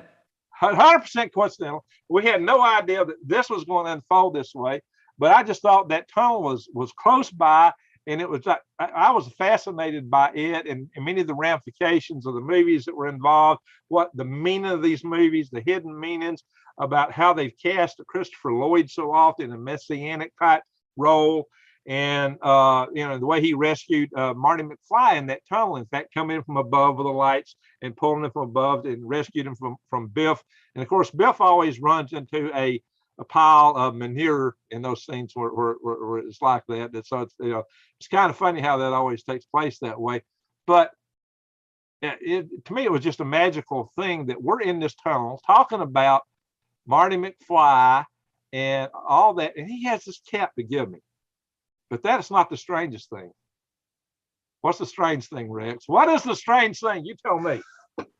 Well, there's a few things. I would say the strangest and the most fascinating was the light that emitted when you said halo, and you did it. Yeah, and this light entity came out and it like moved with your waves, and so we're looking for any type of reflection afterwards. We're doing everything we can to debunk it, and the more we do to attempt to debunk it, the more we have come to the conclusion something came out of you and it visualized and it manifested. So we're walking in the tunnel and I'm going, Hugh. And you're like, why are you doing that? But you didn't say that, but you go, hey, hello. And all of a sudden it's like, whoa. You know, it reminded me of, dude, Street Fighter 2. All you get. And the freaking, the plasma ball would come out. What was all get? It was so cool. And you know what else we did out there that was really fascinating was we went to that one place where Parsons did that ritual. And that was an interesting evening. You could definitely feel some interesting energy out there. I think it was like Devil Dam. Devil's Gate Dam. We went there the night before, Devil's Gate Dam. We had a ball there. That place was weird. And after we'd been crawling all over it and videotape, we walk out and we see all these no trespassing signs. So I don't know. I think we lost Rex here. What happened? No, that never happened. There was no trust. What? Huh? I didn't see anything. What are you talking about? Raymond. This is a LARP session, guys. But you anyway, were never here. This never happened. Flash. See that last part Lee said? I didn't even hear it because it just went. Okay, what'd you say? Lee? Seriously, I said you were never here. This never happened. See, Lee knows, man. I miss you, Lee. We had some fun field trips out here. I hope you're coming back out soon. I guess we're gonna have to go. Yeah, we're gonna go to Area 51, my friend. Ooh. Yes. Oh. Yes. Oh. Yeah, I've been kind of jealous. Yeah, I got a hell of a map. Oh, nice. Hello. Oh, did you know that there's old mines out there that actually go so far into the earth that people have speculated if it actually goes to the, under the boundaries into the others, underneath Area 51. Oh. Yeah. No comment. So wait, we're not talking about that, folks. Hey, huh? One of the strange things I asked you cut out, Rex. Seriously? No. Okay, never mind. Yeah. One of the funny things I asked Rex after we got back, I said, Rex, why were you shouting Hugh? And he says, well, that's like Ohm. He said it's a magical frequency. And he just kind of went all into that. And I thought, well, that's interesting. I said, well, Rex, that's interesting because that's my middle name. I walked down the tunnel and he's like shouting my middle name. I thought, well, that's odd. But, I belted out halo and then the light come out. And then we got that light on his camera and my camera too. Two separate cameras captured that. Now, he had a better camera. It got better resolution. But so I looked up Hue and I found out it's 432 hertz. And it's called the God frequency. Now, Hugh in Greek means of the mind. Gregory, my first name, means the watchman. Now, Allison comes from like son of Alistair, McAllister, but in Teutonic, it means of holy fame. So I got a weird name, the watchman of the mind of holy fame. Whatever that means. Hello. All right, here, let me show you guys real quick. So this is our map. You guys can see that, right? So here's two of our followers from KLW World News. So if you want to be part of this, you can go to klwworldnews.com, sign up VIP or above, and we'll get you hooked up. But northwest of Las Vegas, you have all of these test areas. And then you come up here and we have Area 51. Now, everybody's seen a map like this, okay? But nobody has seen a map where they have the use of deadly forces authorized, nor the fact that the map of the names of the buildings and what is in each building there. Oh. Okay. So this is another advantage of being part of KLW World News. You've got access to intel like this. And so again, this is, you come here, we will put lead in you in these dark colored areas like that and down here. Oh, So we're not going in that part, Rex. Okay. damn it. I was Yeah. hoping we were going to get Now I access. will show you that, but we're not going to step foot in that. Yeah, well, like unless we got invited, clearly I wouldn't want to go in there. Well, right, Unless we right. had some like suits that made us look like guards or something. No, wait, I'm joking. I didn't. Yeah. But I want to. Can I tell you something now? This is something that I want to share with you because I don't know what the heck. This was weird, man. I almost forgot about this. This happened the other day when we were in Arizona. And check out this plane. Tell me if this is bizarre or if it's totally normal.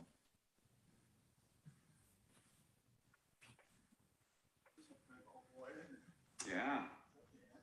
It's all white. Wow. Isn't that a doomsday plane? Markings. It's all white. It looks like a doomsday plane to me. I bet it is. Yep. Yeah. That's one of the president's doomsday planes, probably. Yep. If you can give me the time and the date, we can go back through the records and see. Whoa. And this and far out, man. and this is what I was talking about when we were talking about Greg with your friend down there on the border. Okay. We can pull up, we've got the maps, we can get the data, we can pull up anything that we want. What I'd like to do is get your clearest shot there, Rex, and then capture that and send it to me and let me do some more analysis on it. Dude, what are the odds that I would pick that up, man? Yeah, that's good. Well, there's one of those airborne all the time, at least. Rex, we So- keep running into moments of destiny. What else can you say? I mean, Yeah, that's like pretty that. solid, right? So yeah, that's I believe a 747, and it's got sensors on it. See here, these pitot tubes coming out. Yeah, So yeah, I do. Might be something a little more than the president's plane, because I don't recall seeing these tubes on the doomsday plane. So yeah, you need to capture a frame of that, whichever. Give me like 3 or 4 of them. Like sequentially going across, like seconds or so after. Pick Yeah. out 5 or 10 of the best ones and email them to me. And then if you Okay. can, give me your GPS coordinates of where you were and which direction you were facing in the time of day. This And was out. Okay, but this just so you know too. Also, I can tell you the basic area that we filmed this at. This was kind of by Snowflake, Arizona. It's Oh, actually- really? Yes, sir. Yes, sir. This was actually what I told Greg when this was when I was at the this Yeah, I'll tell you the then date it was. This was the date, Disclosure Con. This was on I think it was a Saturday. Yeah, it was Saturday. It was the Saturday of Disclosure Con. I was with my friends that took us out to this location, Zuni Holy Land site. And Really? yes. And we're out there. And when we're out there, I said, dude, look at that plane. And so I zoomed in on it with the Nikon P1000. I said, it's just totally white. And I've never seen anything like it. Because So you can look at that. So you can see how far out we are, right? Wow. So you know what else is in Snowflake? Yes. What? Well, so I know a couple of cool people out there that, I got 40 acres in Snowflake. right. Yeah. And it's gone up in price a lot since you got land out there because I know. it was in some, it was on some survival magazine talking about it being a safe location. I guess land out in some areas tripled overnight after that came out. So you got in at the right time, buddy. Beautiful. Well Hey, done. by the way, I like snowflakes, but not snowflakes. And you know where I got this, don't you? Oh yeah. Yeah. Recon. Nice. Nice, man. Well, when do you think you're going to go to Arizona? Well, I got to get money and Look at time. that. Look at that. Look at that. Look at that. Sorry. Wow. see, so that's what you need to snap that, and let's send that to me. Pictures like that, because this is not normal here with these pitot tubes out Yeah, on the that's ends of the rings. That is not normal at all That is highly on instrumented. on any 747. Hey, and- what and- if it's a big darn drone craft? What if we're playing around with flying these? No, I don't think that's a Why, drone. why would they have pitot tubes like that on there? I mean, that's For different. air sampling for NBC and Uh-huh. other things. Yeah, but that's like- a differential. like- Have one on tip of each wing. It gives you a differential element to it. Correct. Absolutely. As well as there's one on the horizontal stabilizer here too. Yeah, you're right. There is. Okay, so they got 3. Yeah. So he's Oh, look at that! Look at that one. That's a shot right there. That's a money Right. shot. right. Those So are yeah, great shots. That's Yeah. a great camera you got there. yeah. I'd like to see those, and then I'll share them around and see who can identify it. I mean, it doesn't even have windows, dude. Where's the windows? Does it even got well, hey, does it even have a crew window? I don't even see a crew window, man. I mean, look at it. It might be drawn. That's what I'm saying. I don't think it's true. Don't think so. Dude, what the Don't heck? think Nobody's true. ever flew a drone that big, so that would be Right. That's what I'm saying. Nobody if has it ever was a flown. drone, that would be amazing. But there's no window. Look, there's no freaking window. Well, Man. we'll zoom in on it more. We'll capture that frame and then zoom in on it more and deal with some white balance and some lighting effects on it and gamma and so on and so forth. We'll go through it and see if we can enhance the image up, sharpen it, and clean it up and see what we can get. That is a cool picture, Rex. I love it. Yeah, Thanks, it is. man. I can't actually say it is the first time I've ever seen that aircraft with the 3 pitot tubes like it on a 747. And did you hear my friend? He said, what did he say at the beginning? Listen to this. Listen to this. Wait, hold on.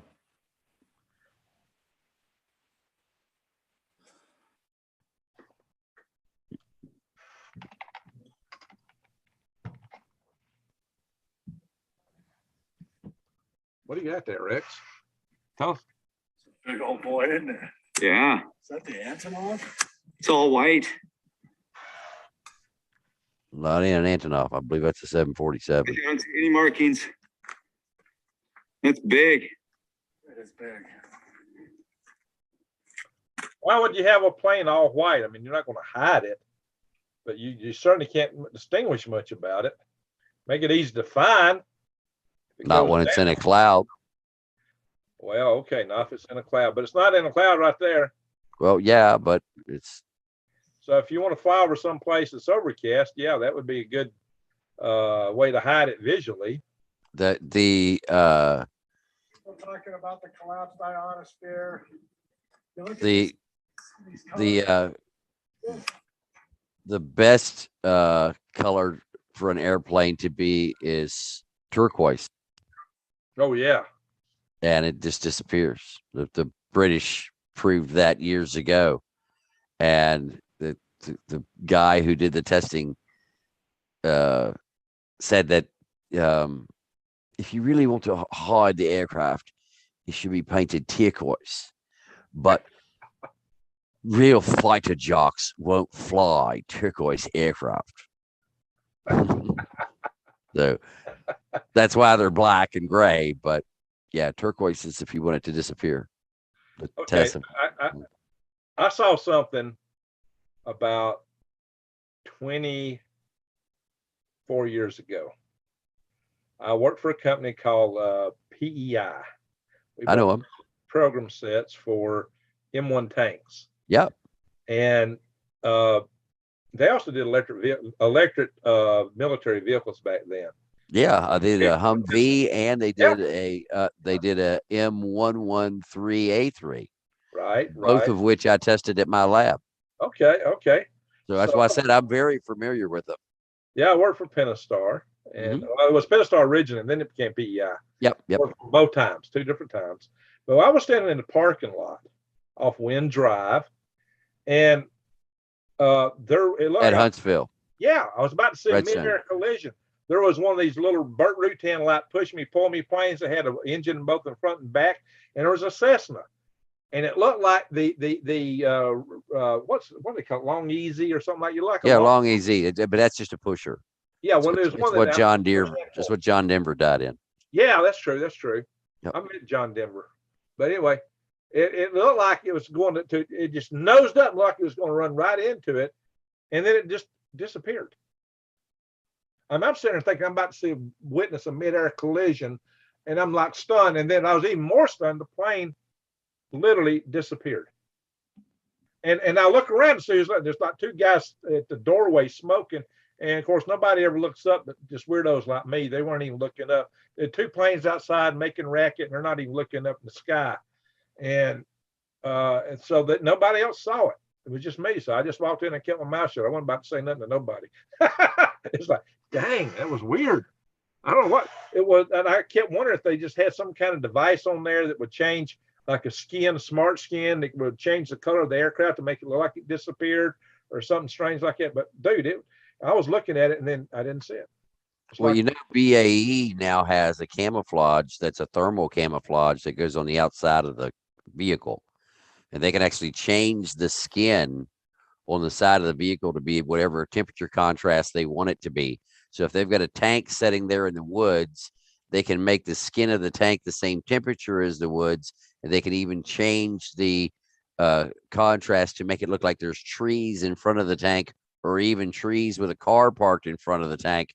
So when you look over there with a thermal imager, it's the thermal signature of a car sitting there, when actually it's the thermal signature of a car being projected onto the side of a tank. Right. Well, there's technology now that does like an octopus, where you can have like cameras all around. Oh, yeah. We did that. It will project the colors in the direction you're looking of what's behind it, which makes it look nearly invisible. Now, maybe somebody was ahead of that and they were testing it, but dude, it was like it just vanished. It was like it went into another dimension. Yeah, we did it with lights on a tank. So years ago, we took 2 M1 Abrams, parked them up on top of a hill. And what we did was, around the silhouette and a line across the front of the tank and around the top of it, we had lights on the front of it that would shine down the hill, and it would be calibrated by the intensity of what was behind the tank. So when the tank would come up over the top of the hill, you wouldn't see its silhouette because it was shining a light at the same intensity and same color as the light that was behind it. We did that out at, out in China Lake.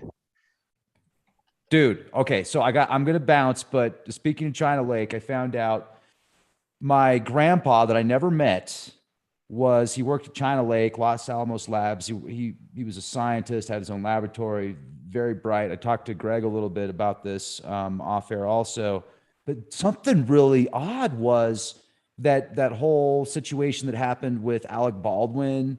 And I question that whole thing, and I always do when it comes to the media push and stuff. I'm just going to leave it at that. But what's weird is, like, that's how my grandpa died, in the same, like, in very similar circumstances. He was also an actor, and he was a singer. You know, he was an entertainer, and he was in a play. And they the kid that got the bullets that put in for the prop, he was supposed to put in obviously the blanks, but somehow they got mixed up with some real bullets, and he was up on a ladder and, you know, doing his part in the play, and he got shot, and that's how he died. Weird, Wow. right? Yeah, man. Super bright guy. I wish I would have met him. I never had a chance to meet him, but I looked at some photos.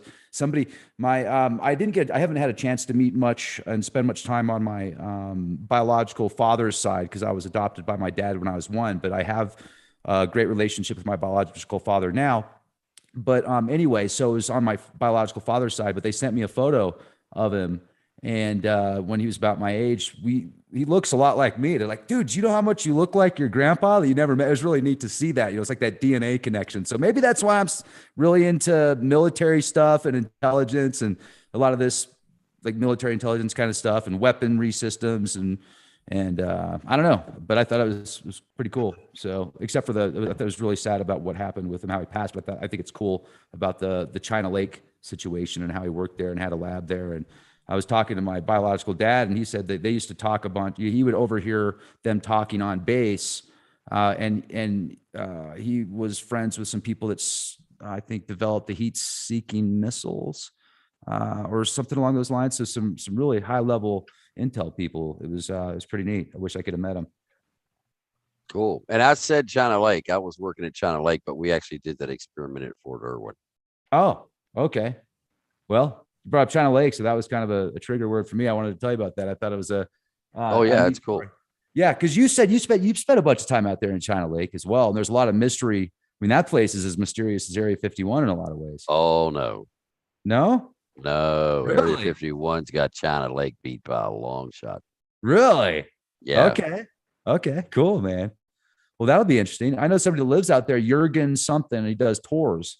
And he actually took us out there when I did a TV shoot in Talking about 2009. China Lake or Area 51? Area 51, Rachel, Okay, Nevada. well, we'll get back with him when we go out there.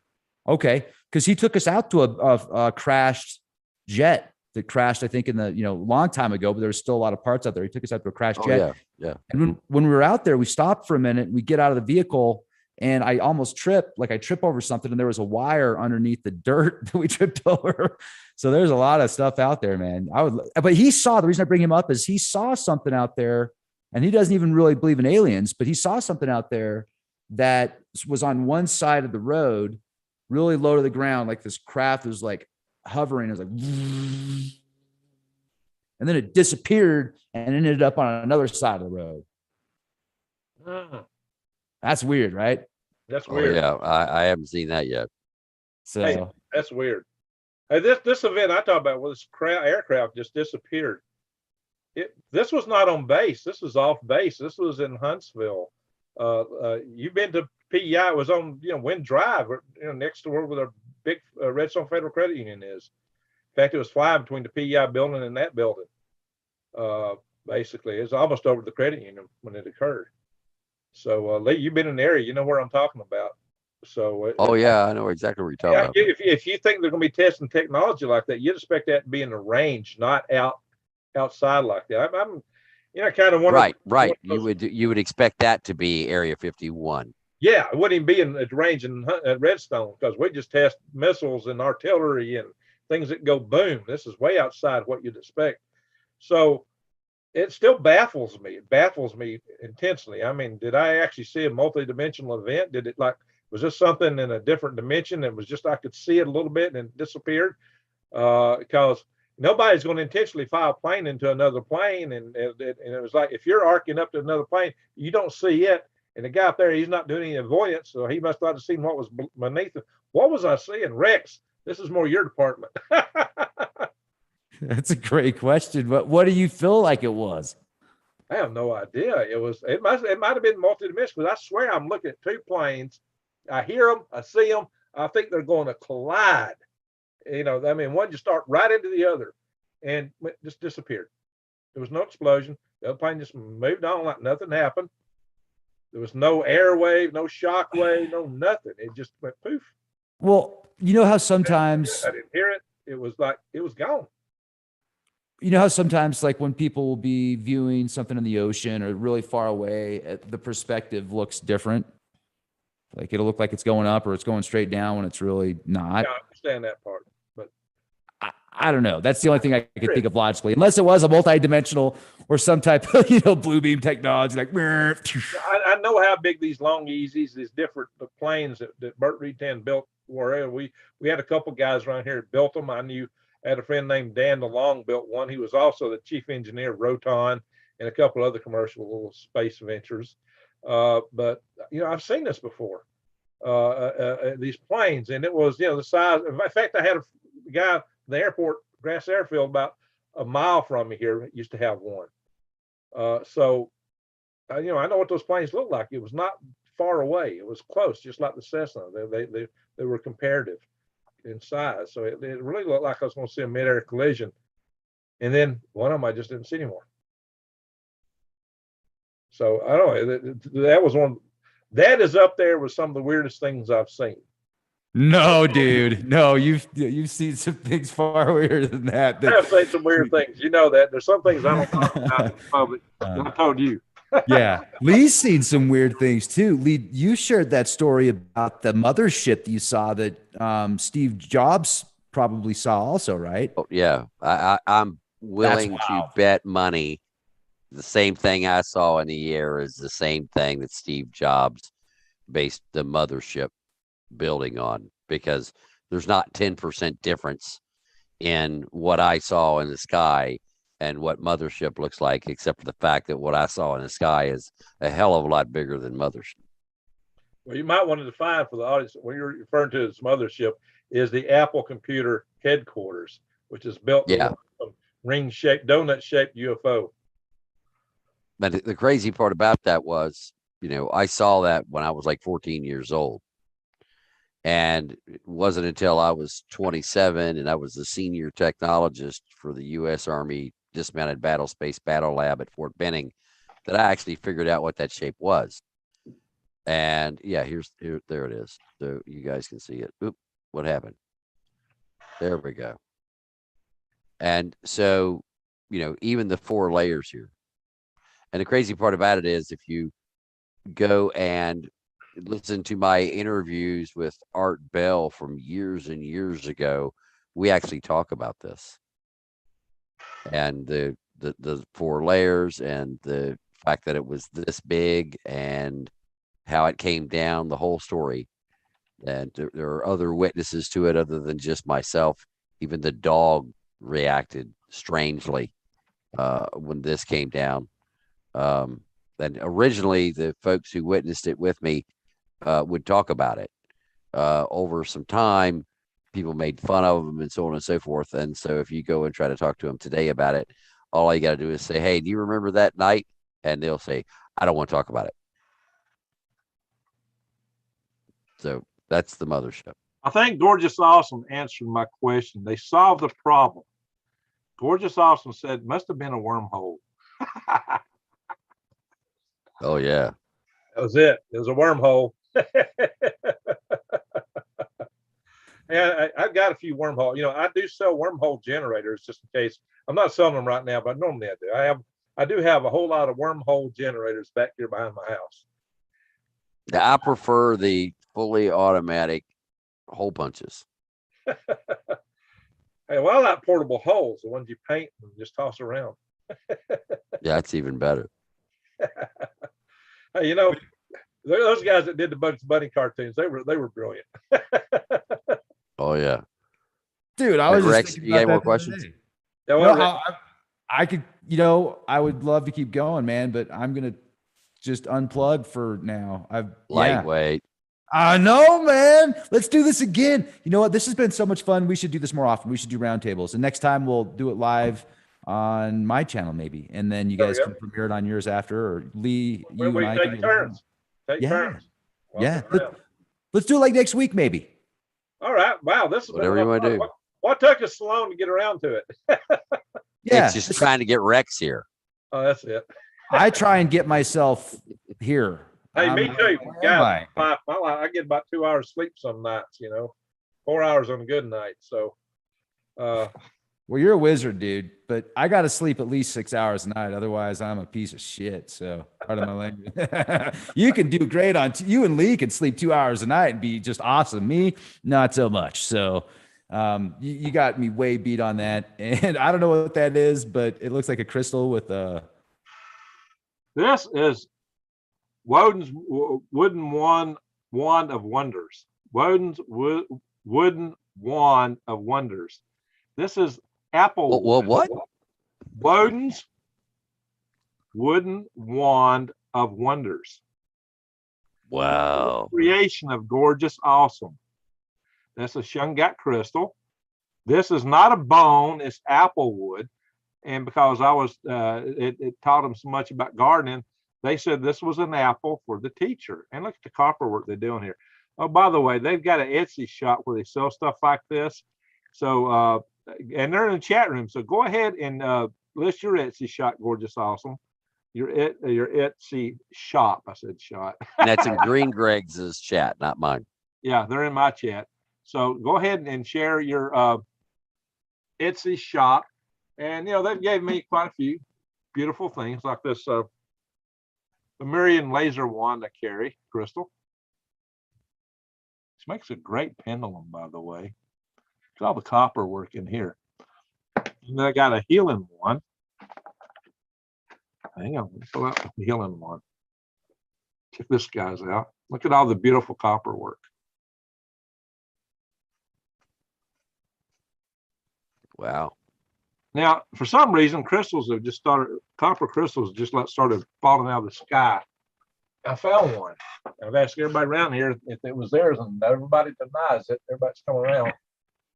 I don't know where this came from, but it found me. So I've hung it up here. Check that out. This crystal found me. So I don't know. Some of the crystals are gravitating toward me. What is that all about, Rex?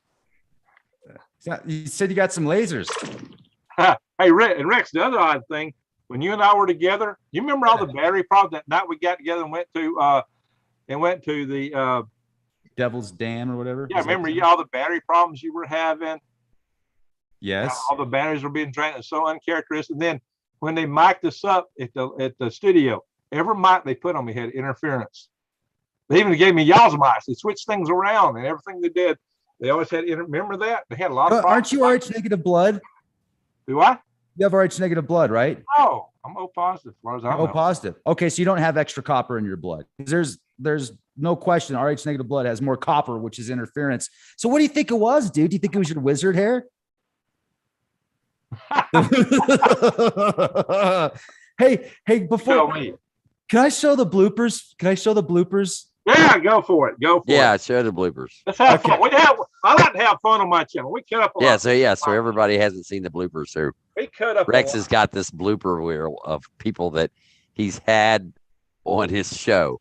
Now, some of you will remember, and if you guys can remember when on the blooper that I'm in here, if you guys can remember the joke that I made the night that we cracked up that much, and I can't remember what it was, I'm going to have to go back through. I know exactly where I was, but I made a fairly good comment there. So if any of you remember what the comment was that I made, please put it in my chat. And with that, go ahead, Rex. It was classic. Okay, so we've got some legends of legends in here, and I'm adding to this. This is just one quick bloopers here. So it is a debate. That's also looking for that all these scientists are looking for intelligent life in the universe. And maybe they say they haven't found it yet. I believe that also includes Earth. Yeah. Halo. Yeah. buddy. Bloopers, bloopers. And look at the shirt he's wearing. I am your leader, and as you can see, how we roll here. Are you a COVIDian? It's what? Comedian. Yeah. Yeah. Sorry, I can't stop laughing. That's great, man. Man, it's one of those days. You know what I'm saying? Yeah. I put too much on. it's Jay's hair product. You could look like a Wookiee by the time you get done using this product for sure. Happy followers you got. Happy followers you got. I got nothing to do but podcast and jerk off. You literally just one squirt, two. I went like that, and he got startled, and he disappeared.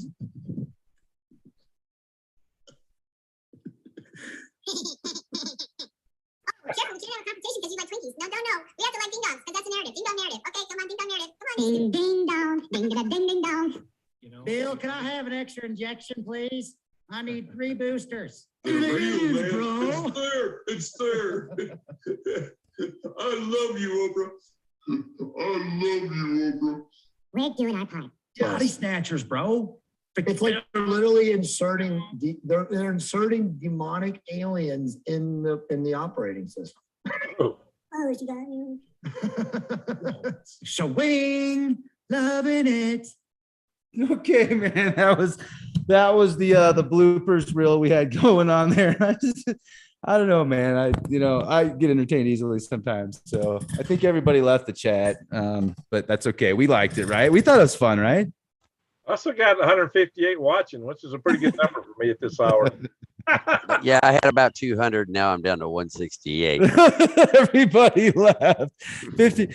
Actually, you know what this was? This was like the people that don't know us, like the people that liked us before, they just showed up and then they saw that. They're like, I don't know why I was here. That was a mistake. I can't get my 2 minutes back. I thought it was funny personally, but I don't know. We got people laughing on in my chat room. So It's an awkward silence now. Lee's not saying anything. Lee's like, oh.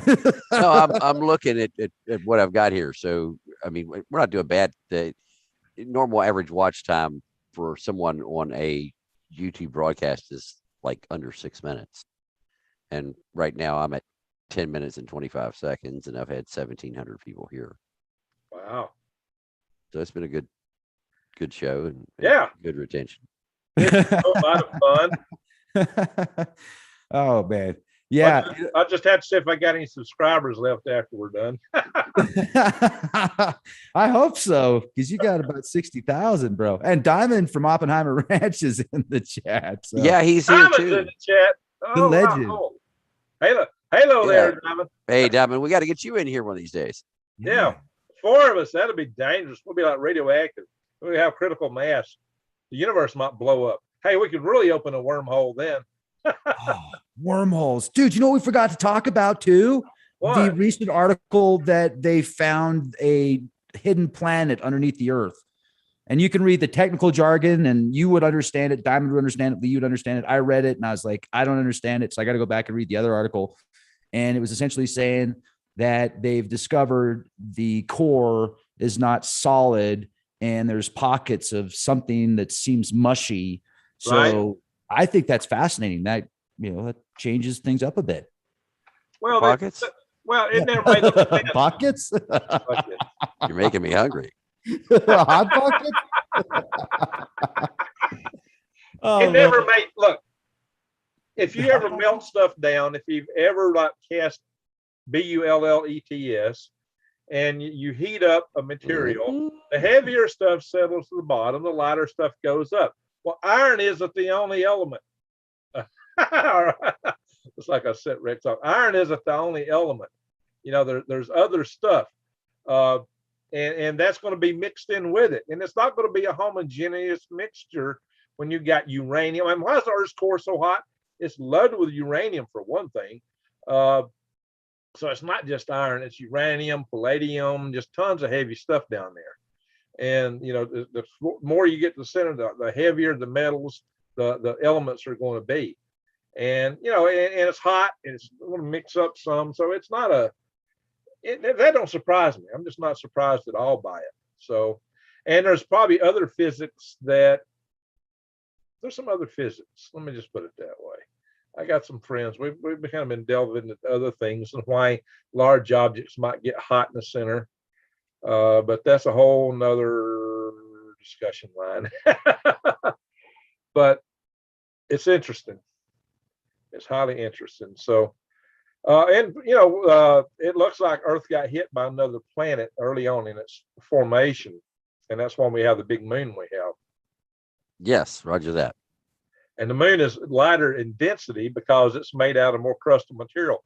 It's like if you ever had those little marbles on a swing where you pull one out and you drop it and the other one pops out. Well, what was on the Earth? The crustal material, just like when you melt lead, you get a crust on top. You have to scrape that off to get the good stuff to dip out and cast other things, those heavy metal things that we like to fling around sometimes. But so when this thing hit Earth, that stuff that was on the outside was the most likely stuff to come off. And Earth seems to be missing a lot of it, really and truly, because Earth, the whole Earth's surface is covered with crustal material, with continental plate. We're missing a lot of it. And I think that's why. Had we not been missing it, we might not have the plate tectonics we have today, and everything might be locked together, which means that every so many million years, the whole crust would just overturn, like some people think Venus's does, and it'd be a very catastrophic event. So life on Earth may have a lot to owe to a previous cataclysmic collision. Created our moon, which stabilizes Earth from, the Earth does flip some occasionally, like maybe 84 million years ago, it had a major turn. But I think it's a whole planet turning, not just a crust slipping. I agree with that. The whole planet turning. This crust slip stuff is bananas. I can explain that more in the future. But the moon stabilizes it, so it don't do that too often because the moon tugs on the Earth, and that tidal wave, that tug on the Earth, helps stabilize the Earth and just flipping around like crazy. So we got a lot to thank the moon for, and we might not be here without it. So the moon It looks like a lifeless swirl, and it is right now, but it helped us have life on this world. So love the moon. It's our planetary train wheel. Right on. Well, you guys, it was great speaking with you. I forgot I got a premiere on my channel going right now. I should probably go say hello to the live chat. Yeah, it's been going on for 15 minutes. You guys are awesome. Seriously, love y'all, and be the change you want to see, will you? It's always a party when Rex Bear's in the house. Party on. All right, Cheers. guys. Rex, All thank you. right. Have a good night, my friend. Have a good night. We'll Have fun see in you later, here. Rex. Hope you're here. See you soon. See you, Lee. Bye. All right. Take care, buddy. All right, Lee. That was a lot of fun. It's always Yeah, fun. well, it's just me and you against the world now. Yo, watch out, world. Hey, so I tell you what, if you'd like to talk to us a little bit about the go back and talk about the Transformers, man. I'm gonna take a little quick exit here if you don't mind. The Transformers, you said, or what? Yeah, explain that a little bit more for the newcomers in the video chat. Okay, so let me get that back up here because I stand by here. What do I want to bring up here? Let me get that for you. Please stand by.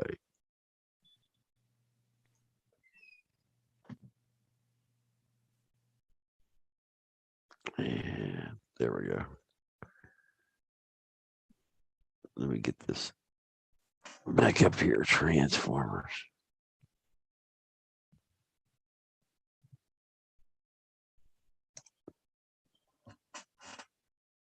And I think that's a good one there.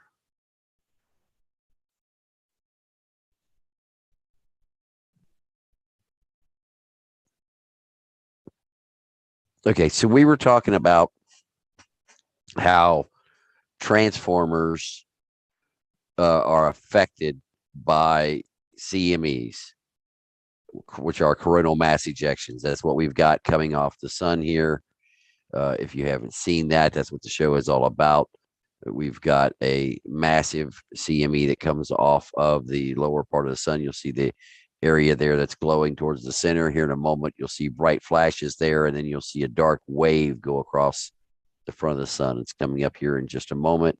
There's one flare and crackles down there, and boom, there it went. And you see that shock wave go all the way across the face of the sun.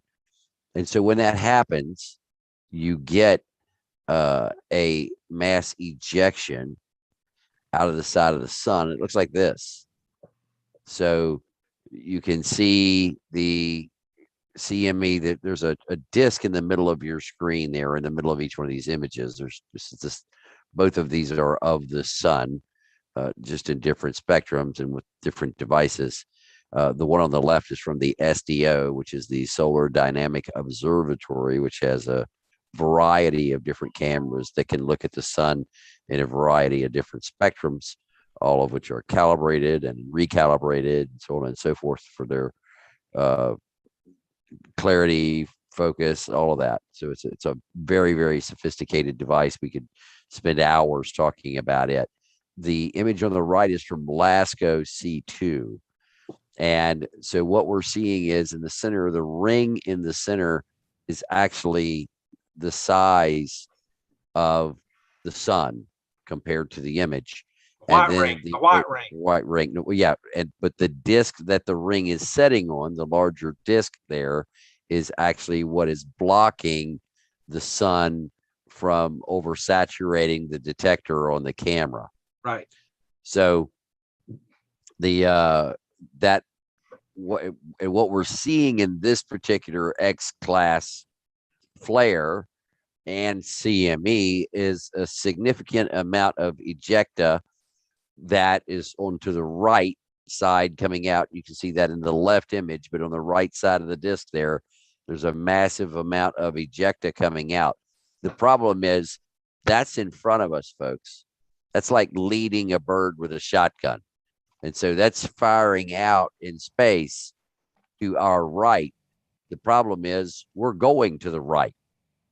So we're going to run into part of that. And then because of the fact that you see it all the way across the sun, there's a massive ejecta on the right side and then more ejecta on the left side, because you're seeing that both on the left image and on the right image, because there is ejecta 180 degrees across the sun from the other side, you're getting hit.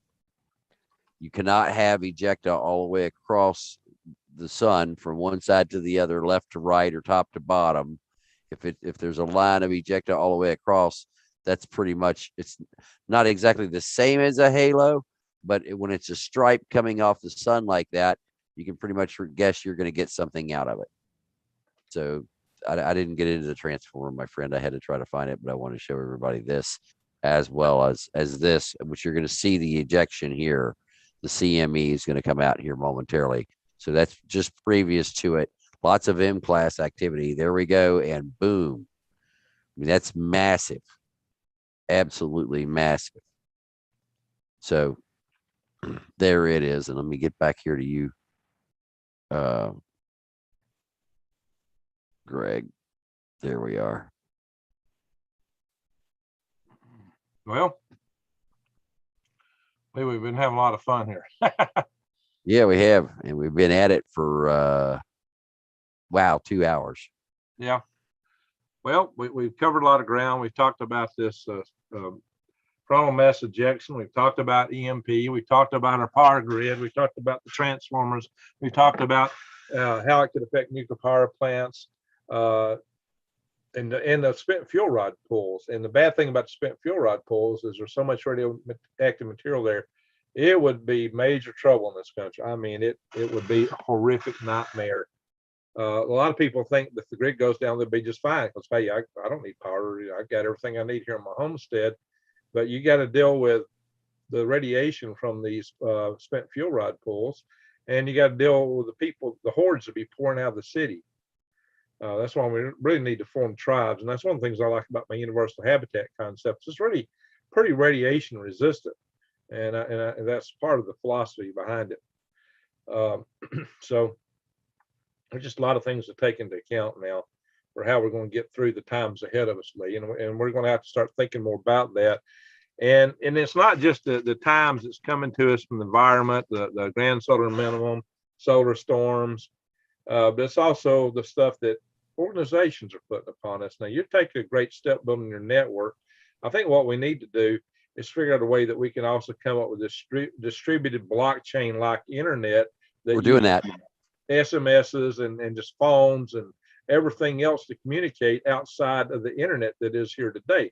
We could essentially create our own internet, our own communication systems that would operate. We could create our own little world. We could have a world, so they want to lock us out. Well, we'll just have our own world. They want to create Fed coin, and the Fed coin's got a string on it, so they pay you money. But when your social credit score goes south, they jerk that string and pull your money out of your account.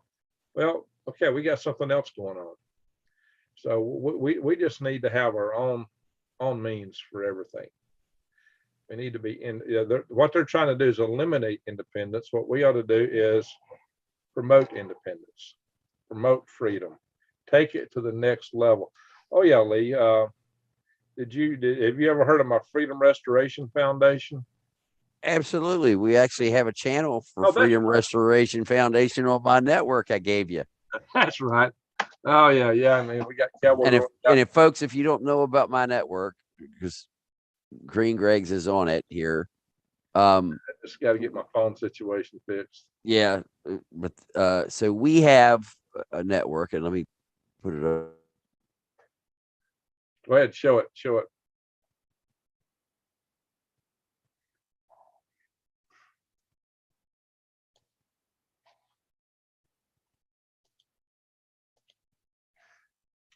Lee, I don't hear you. Are you still there?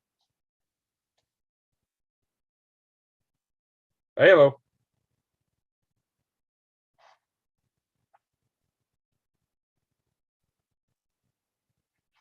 Lee? I was in Lee's screen. I don't know what happened to Lee here. Well, while we're waiting on Lee to reappear, I'll share this Freedom Restoration Foundation, guys, and show you this stuff. This is our homepage. Freedom Restoration Foundation. Our freedoms have never been more at risk. There he is. He's back by popular demand. Ah, we lost you. Did you lose Yeah. me? I don't know what happened. You said, Lee, are you there? And I looked up and you were locked up. So I hadn't even gotten into telling about the network, but I'll do the freedom restoration here in just a second. We'll go to the network. So, I was trying to fill the gap because I didn't hear you. Oh, okay. And So see you. So on our network, we have. Let me stop this. We'll look at what you're showing there. Okay. On our network, we have hundreds and hundreds of users, and these dots represent each one of our users in real time. So is that if anything catastrophic is about to happen or currently happening, we actually go into that area, find our users, and send them a personal warning, letting them know of what's taking place. Then once we have made sure all of our members are safe, then we will go and start our broadcast, and they'll also get a notification that we're doing our broadcast live. But when that's not taking place, we have now 388 different channels of news and information that comes on our app. And so you go to klwworldnews.com and sign up for VIP and above. It's a little over $1 a day. We will send you a private invitation to the network, and you will get access to our secure two-way communication system over your phone, whether it be Android or iOS, your tablet or your home computer. That's secured. There's 388 channels on the network. You can text, you can chat, you can talk, you can share links, you can ask me questions, or you can go and ask Green Greg's questions. And you can also get on a channel he has there called the Freedom Restoration Network, of which he's going to talk about now. Yeah, okay. So let me go over and share that again. Hang on, I gotta get the right screen here. So I'm sitting here watching it on the Google screen. Share screen. Hey, and I'm going to share your screen. I got to go get something to drink, and I'll be right back. I'll let you know when I'm back. All righty. So here in the Freedom Restoration Foundation, this is a website that I set up, and all this comes out of my pocket right now. We're not collecting any membership dues. We may in the future, but right now I'm funding this. We do have a board that's nationwide. People over the country are a part of this. And I don't want to interrupt you, but I'm probably going to have to walk the dog too. So I'm going to be at least 5 minutes. Okay, 5 minutes is good. So I can just let me know when you're back. So here in the Freedom Restoration Foundation, we got the homepage. And there's some duplication because when you come to the homepage, you're going to see what our latest action alerts are. Now, some of these are older. We got to take some of these down. And what we're all about, what's at stake. And there's other things at stake too. We're for freedom in general, but these are some of our top 3 issues at the moment. And not to mean that one's higher necessarily than the other. They're all playing in on us right now. And what can you do? What can I do about it? So this talks about you can take actions at a national level. There's local things you can do and personal actions you can take. But the best thing we have on here is this so-called Action Center.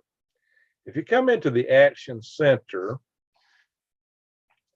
again, we have these alerts. Oh yeah, by the way, these alerts, you can open them up, bing, and it tells you what's going on. We have an alert number for every alert. We've got the legislation that we're concerned about, and we'll tell you whether to support it or not, or go against it. We have a description of it. We got links that pertain to it here. And we give you the congressional switchboard. We tell you what to do. But not only that, we go beyond this with our stuff. We got really generic how-to information for talking to your representatives, whether it be state or federal or other local. But we're telling you here that you can make your voice count. We got 2 different websites, either one of which you can go to track national bills. We got a website here for tracking state legislation. And I think I'd come up with another one I wanted to add. I got to refine that. And if you want to find state legislators, here's the link to the websites for them. Find out who your Congress representative. You get one representative. Each person has one representative in the U.S. House of Representatives, what we call our congressman. And then every state has 2 senators. So you can find out how to contact them here and here and here. But there's a Capitol Hill switchboard. Here's a phone number you can call, and you do press 1 for Senate, press for state, or 2 for the House of Representatives. And they will connect you to whoever you want to leave a phone message in. So you can call anybody in the U.S. House of Representatives or in the Senate with these phone numbers. That one phone number. That one phone number, guys. 202, the area code for DC. 224. So that's 2 even numbers of 6. 2 and 2 makes 4, right? And 3121. That's kind of easy to remember. 3121. And that's all 1, 2, 3 numbers, right? And it repeats 3121. You almost remember it. We got them here about sending email, calling. That's what to do, writing. Then we got what to write, what to say on the telephone. And then just a recap here of all these websites. And we go back and down to this again, just for clarity. We'll probably change the site up one day, not too in the future. The problem is not only am I paying for it, right now I'm the only person maintaining this site. Anytime there's alert to be done, I do it. And considering I only get a couple hours sleep a night, I really need some volunteers. We're looking for somebody to help us out with this. And here's something else that we got a great resource in here for all the bills concerning that, or all the bills concerning this. If you go in, now this list was comprehensive to every bill, a summary of it, how and when it was introduced, who introduced, the status, what committee it's in, who the sponsors are, and whether to support or oppose it. Now this needs to be updated. You see all the work we put in here? This definitely needs to be kept updated. It's out of date now, but we need volunteers for this kind of stuff. So I need people to say you'll volunteer to do these things. We've had a lot of debate about whether or not to have a Hall of Fame or a Hall of Shame, and I wanted both. One of our board members who's no longer active thought that would bring a lot of trouble to us to put that on, and thought we would get attacked, and this individual was very afraid of things. So we didn't for that reason. About us, that same person didn't want to put the leadership on the website. And I think that's not a good thing, because I don't typically join organizations I can't see who's running it. But then she said it has the opposite effect. So the younger generation sees things differently than us older guys. So I don't know. We've got people in Wisconsin, let's say she's a Vicky. We've got people in Arizona. We got people in Washington State. We've got people in Texas.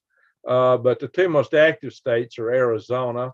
And we got a lot of alert stuff about Arizona. Hear what's going on there.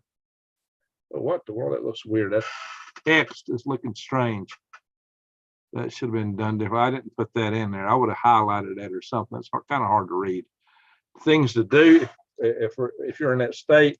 We got a little bit in here on Alabama. We've actually got like a chapter here in Alabama. So we're definitely open for chapters. And eventually we might just have a tab that says state, and you pull it up all the different states as we grow and expand. So that is, in a nutshell, the Freedom Restoration Foundation.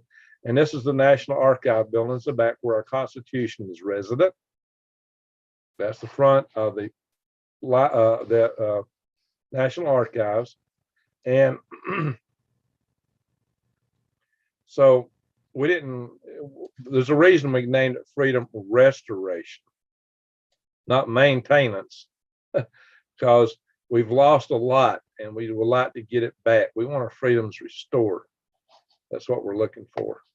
Anyway, so I'm gonna stop the share there. And hello, I think somehow I'm in leave Wheelbarger's screen to be reshared. It's kind of weird. Kind of makes it look kind of dingy here, because it's like my video going through his server and coming back at you. I don't know how Lee got that set up. Lee's doing that share, so that's okay. So let's come back. I'm gonna go to the chat room and see what you guys are saying, and we'll talk, because I like to talk in the chat room until Lee gets back. But I got to pull up the right tab for that. Give me one momentum, please. There we are. Fiddlesticks. Any way to protect yourself from them? Or who's them? fair won't hit until about Halloween. Well, they're saying it's going to come in on the 30th of the 31st. So then the 30th is Halloween Eve, which is All Hallows Eve, actually. So that's like an Eve. Halloween was kind of synonymous with Eve. All Hallows Day was the 1st of November. It's supposed to be a super holy day. Let's see. Jesse Mills. Let's see. Amanda, nothing surprises me no more. I hear you. D. Derringer, Mercy. Thank you, Greg, for what you did. Well, thank you. Granny says, D.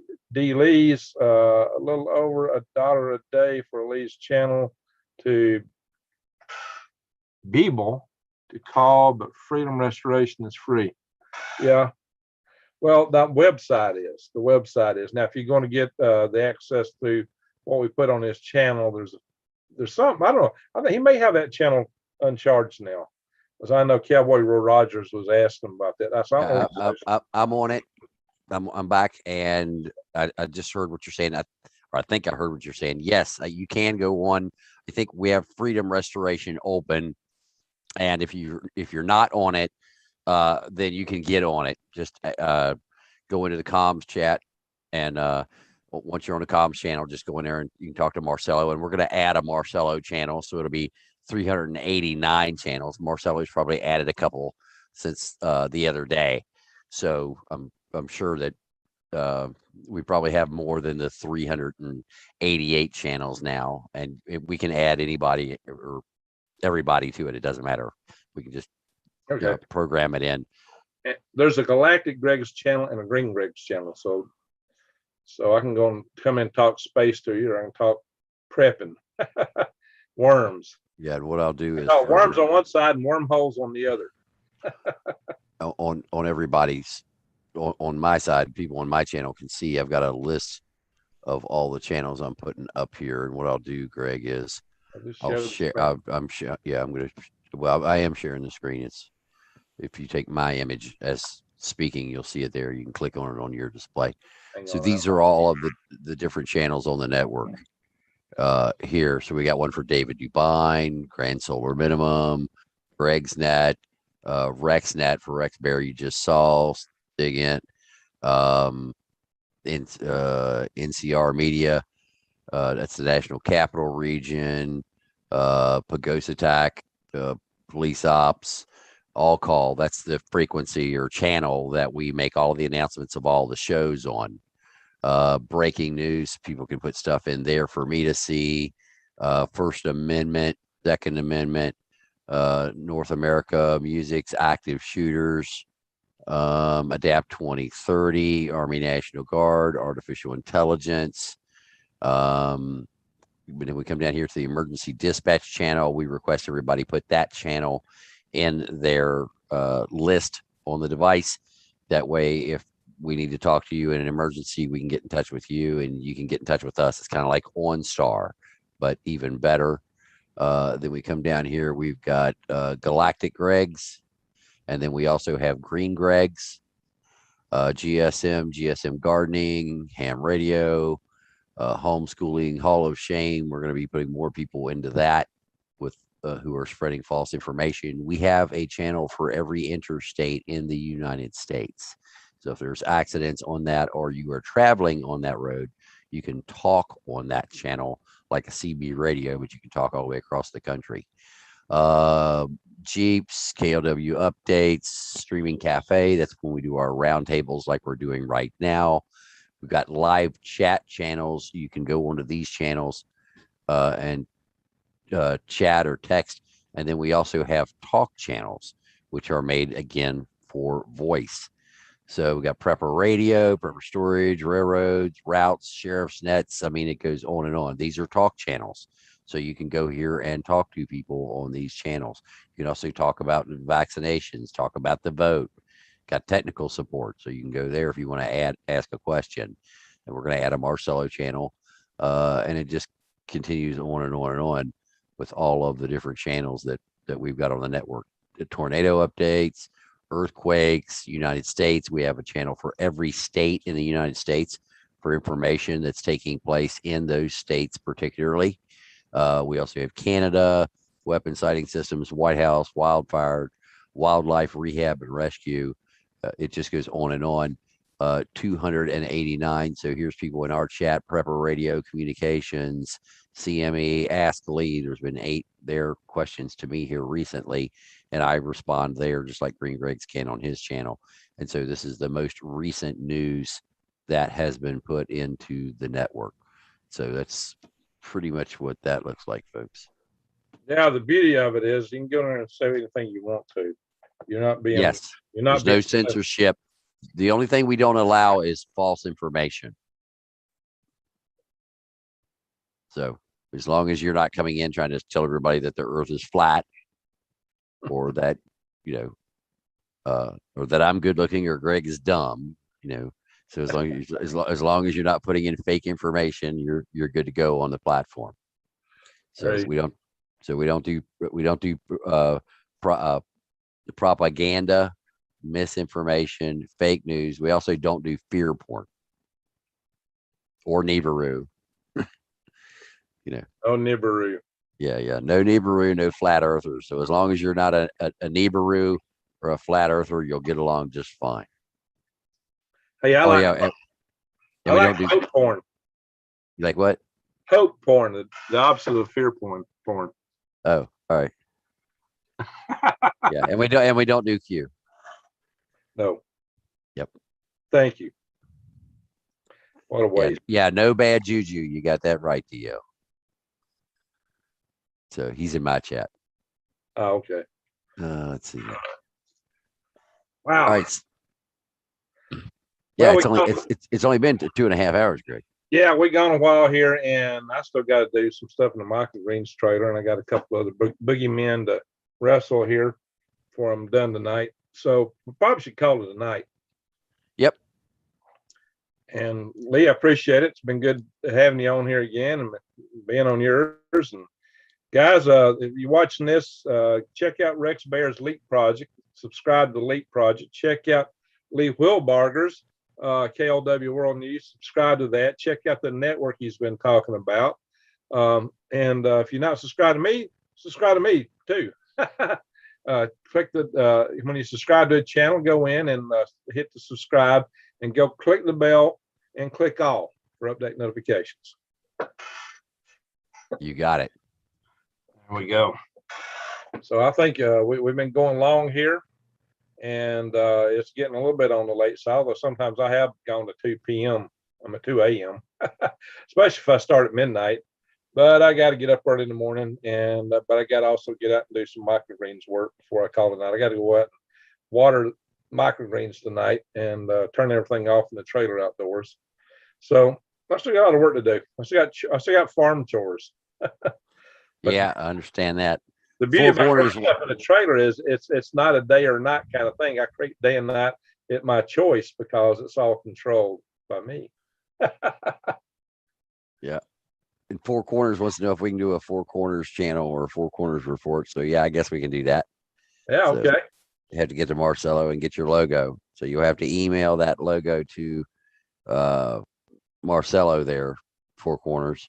So he has that to put, because that's the other thing on your phone when you do on our network, as you're scrolling up through the app, there's a different photograph or image for every single channel. So it makes it really easy. You don't have to read the channel names. You can actually just see the logo. So we've got logos for every single channel. So we've got Green Greg's on Green Greg. We've got, Rex on Rex. So we've, when you flip through that channel, there's a picture of it right there. It makes it really easy to scroll down through. It's like, it's like the Fox News logo. Of course, we don't have Fox News, but each channel is logoed like that. Yeah. All right, guys. Green Greg's, can you post? Well, no, I have to do it. Nobody else can somebody post Green Greg's channel in my chat, please? Because Green Greg's is not in my chat. So since he's not in my chat, he can't chat or post in my chat. I mean, I guess he could jump over there and do it, but hang on. I need to come up and pull up your channel while I'm on and post it in my chat. Yeah, that would be a good thing. So give me a second. Un momento, please. Un momento, por favor, amigo. So I got the dog taken care of, and I got myself a glass of milk. I'm good. Moo juice. Oh, hey, I just put up your chat. I see it. And what I need to do though is go up to your channel, not to your this chat room. Go up to your channel. And Four Corners report's been in both their chats tonight. Oh, he gets around like that. You wouldn't think he's all over the place. I'm telling you. He's omnipresent. He's like a Rex. All right, everyone, here is Lee's channel. And we've already got Four Corners just put Green Greg's in here. So thank you, sir. Thank you. Thank you. Whoop, I can't type. Thank you. Thank you very much. Film 3. All right, Soulside says, I'm sub to Lee, never get his notifications. Uh-oh. So we got Soulside Joel sent you sub to you, but she never gets your notification. Yeah, well, that's why you need to be on KLW World News, because you get the notifications every single time we go online. Even if we go online at 3 o'clock in the morning, we don't say anything, but we send it out in the y'all call. So people get notifications. And that cowbell you just heard was another message going across our network. All right, I'm going to pull up Rex Bear's channel. Oh, I see what his live session is tonight. There you go, Brian. Rex Bear had Battle Earth when the gods saved humanity. Oh, that must be quite a program. So's out Jules. Let's see what else. AG says, Greg, does Lee recommend a VPN before accessing the site? No, his site does encryption. Yeah, we have encryption on our site, and we when you're running the app, that's encrypted and it's on your phone, and what you say is only stored on your phone or on whoever heard you say it, and that's for however long they've got their memory set for. So it's not recorded, it's only recorded on your phone. So that's the other great part about it. And it's AES 256-bit encryption on the calls. So that's the other great part about our network. So everything's encrypted and nothing is stored. Well, it's Zello Work, Ronnie. Yeah. So you got to specify it's the work version. It's not the free version. This is the pay version. And we're testing another new app also that'll actually let us video chat. We can send videos back and forth to each other chatting. So when we key the mic to talk, not only do we talking, but it shows what we're talking about. Cool. And has a bunch of other variety of things. Now, doesn't have all of the features of what we've currently got. So we're going to need to make some modifications to that before we can move to that. But that's what we're looking for, because on that, we're going to have our own servers and we're going to disperse those servers. And then also we can build our own network and operate those phones inside of our own network. So even if the internet is down, if you're in one of our cells that we're putting around, or service areas, I should say, a cell is just a single spot, but we're trying to interconnect spots. So we can have several of these around, like, up in Dallas or in New York or out in LA or wherever. As the network continues to grow, we'll start identifying these areas that we want to put our networks in. So the goal is to tie them all together all the way across the planet one day. And I'll show you guys here. Now we're talking. I'll show you guys here what I'm talking about. Let me switch and go over to my other display here.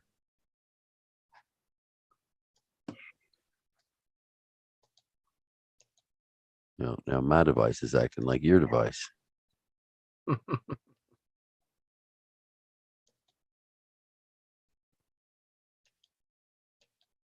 Well, that's weird. Let me get another map then. Okay. There we go. So as you can see, we've already got people all over the country. And so as we get more and more people in each city, we'll start building those out. And that's the plan, is to build out those areas. So that's what we wanted. So that's about all I got, boss, unless you got anything else. Or let me check my chat here to see if anybody's got questions in the chat before I disappear here. Same thing goes for your chat there, buddy, if you want to check yours. Yeah, it's a good idea.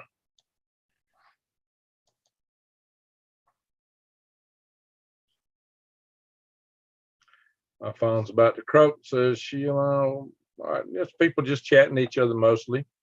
Four Corners Report, drop link to your website, please. Oh, for the Freedom Restoration Foundation. We'll do that. Yeah, yep. That would be good. Actually, I closed it, so I got to reopen it to drop the link. What? It's No. It's I hate it when you put a email in here and oh shoot, I'm just going to have to type it in.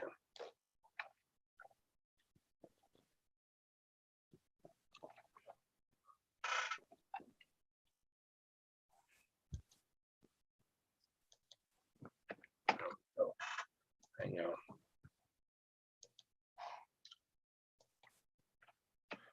All right, new days, old ways. Put my business, springgregs.com, in here. That's good. Thank you. And that's definitely one to check into, because there's also a lot of videos. It's easier to find a lot of videos on there than it is just looking through my YouTube channel, believe it or not. So I got it organized pretty well. At least the gardening, the worm farming, and wild edible videos are organized a lot better in there, so you can easily find. All right, guys. What do you got there, Lee? You got anything you want to bring up?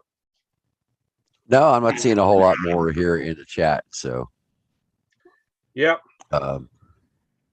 Looks like everybody's had a pretty good night. We've been at it here for 2.5 hours. So better than that. Considering I did an 1.5-hour show before this one. Yeah, well, I actually did a show that I uploaded. Then I recorded a show with another guy, which has also been uploaded, but I've not posted it yet. I'll post that tomorrow, and that will be David Pine. So tomorrow, watch for David Pine. And he's talking about the prospects that we may have to fight Russia and China at the same time. So I don't think we'll fight either of them. Well, maybe not. And part of their goal is to keep us from doing that. They like to take us over that firing a shot, but there's ways of dealing with that too. Yeah, but I don't think this administration will stand up to anything. No, you got that. They're remember, anything that's woke turns to shit. Ain't that the truth? Tucked the tails and ran out of Afghanistan and left everything behind except the people we should have got. And there you go. Left them behind too. So left people behind, left equipment behind. You know, that was the dumbest thing I ever saw. Anyway, all righty, guys. It's been fun. It really has. Enjoyed it. Thanks, Lee. And I think we can bring this to an end right now. So what I'm going to do first is, what happened here? We got your screen up here. Yeah, there's mine. I'll hit the stop record. We can chat for us. There was the program's still going to be live. So no, it won't be on mine. I can end mine. Yeah, I got to hit the end button. When I do that, it's over.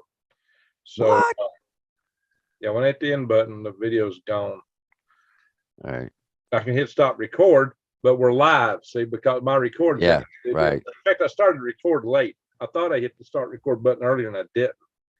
So I have the whole show recorded. But that's all right. It's all right. Well, I've got it. So, all right, guys. Thanks everybody. Thank you, especially thank you, super chatters. Thank you, mods. You've been real busy. I see absolutely. They've been busy tonight. And I really appreciate everybody being here. I mean, you guys, you're family. We're all family here. We're all in this together. And it always cheers me up to hear see from you guys. It really does. I've had great fortune meeting quite a few of you. So in time, hopefully more of us will get a chance to meet again. But again, thank you, everyone. I want everybody to have an awesome night and a good weekend coming up. So with that, I'm going to hit the stop record button. And Lee, thank you. And absolutely. Rex, you look like you're on fire there, buddy. Yeah, he is. Well, no, that's me. Yeah, you're on So- fire, buddy. Yeah. Well, that's the CME there on either Shooting side. fire out of your ears. Yeah. Yeah. Yeah. That's Ears are, you talking about ears are burning. There So you I go. want to thank everybody for being here. Have yourself, I will not be live tomorrow night. I have a previous engagement, and we will not be live on Saturday or Sunday. Now, what I am going to do is I am going to put up this page. I'm going to show you guys right here. So this is the page I'm going to run constantly over the weekend. So I'm going to go back through because I want to see, here we go, excuse me, this page. And I want to see, this is my space weather page that I've set up just for this CME. But what I want to do is, come on now, you ain't gonna be like that. There we go. What I want to do is I want to bring up this map, and this is the voltage that is being induced into the grid in the United States. Oh, And so you can see the voltages up here at the top of the screen. You can see it's down low at 20 millivolts, 15 millivolts, goes all the way up to 20 or so. When that gets to 1,000 millivolts, or excuse me, 10,000 millivolts, that means there's 10 volts per kilometer. That is of concern. When it gets to 20,000 millivolts, that is 20 volts per kilometer on the grid, and the grid will only handle that for 3 hours. So we're going to keep this screen up, streaming it live, and we're going to put a couple other images up on top of it or whatever we can get. So we will be tracking in real time the voltage being applied to the U.S. electrical grid, and we're going to be sharing that over the weekend. So this will be on your screen on my channel. But other than this, or if something flares up or there's a CME, I'll drop in to check on this periodically. But we will not have a regular show on Friday night, Saturday night, or Sunday night unless there is breaking news. all right. Well, if I'm not dead tired Friday night, I will do a live session. I try to on Friday nights, but you know, I do have to go to the farmer's market in the morning. I got to pack Friday night, so I got a lot to juggle. So I won't guarantee I'll be on live, but I'll try to Friday night.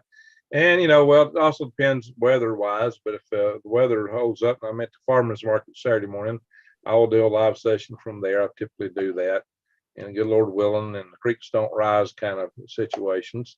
So hoping to be there. I don't know if I'll do any live sessions Saturday or Sunday night, but you know, we'll just see what's cooking. You know, I may just post videos. I could upload something. I like to really do something on Sundays when I can, but I'm also busy out here working, and sometimes I just can't juggle everything to get a video up. But anyway, I'll get up as much as I can, much material as possible. There's a lot to cover. There's just so much stuff going on right now. It's just getting the time to get to it, and I'm a busy guy. But I really enjoy everybody. I really thank everybody for being here from the bottom of my heart, because you guys cheer me up. I'm getting a little tired now because I've been running ragged pretty much all week, and I still got a bunch of stuff to do. But I just want to thank everybody for being here. Thank you very much. And Lee, thank you. And Rex, if you're watching later, thank you again.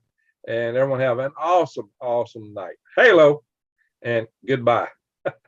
All right. All right, folks.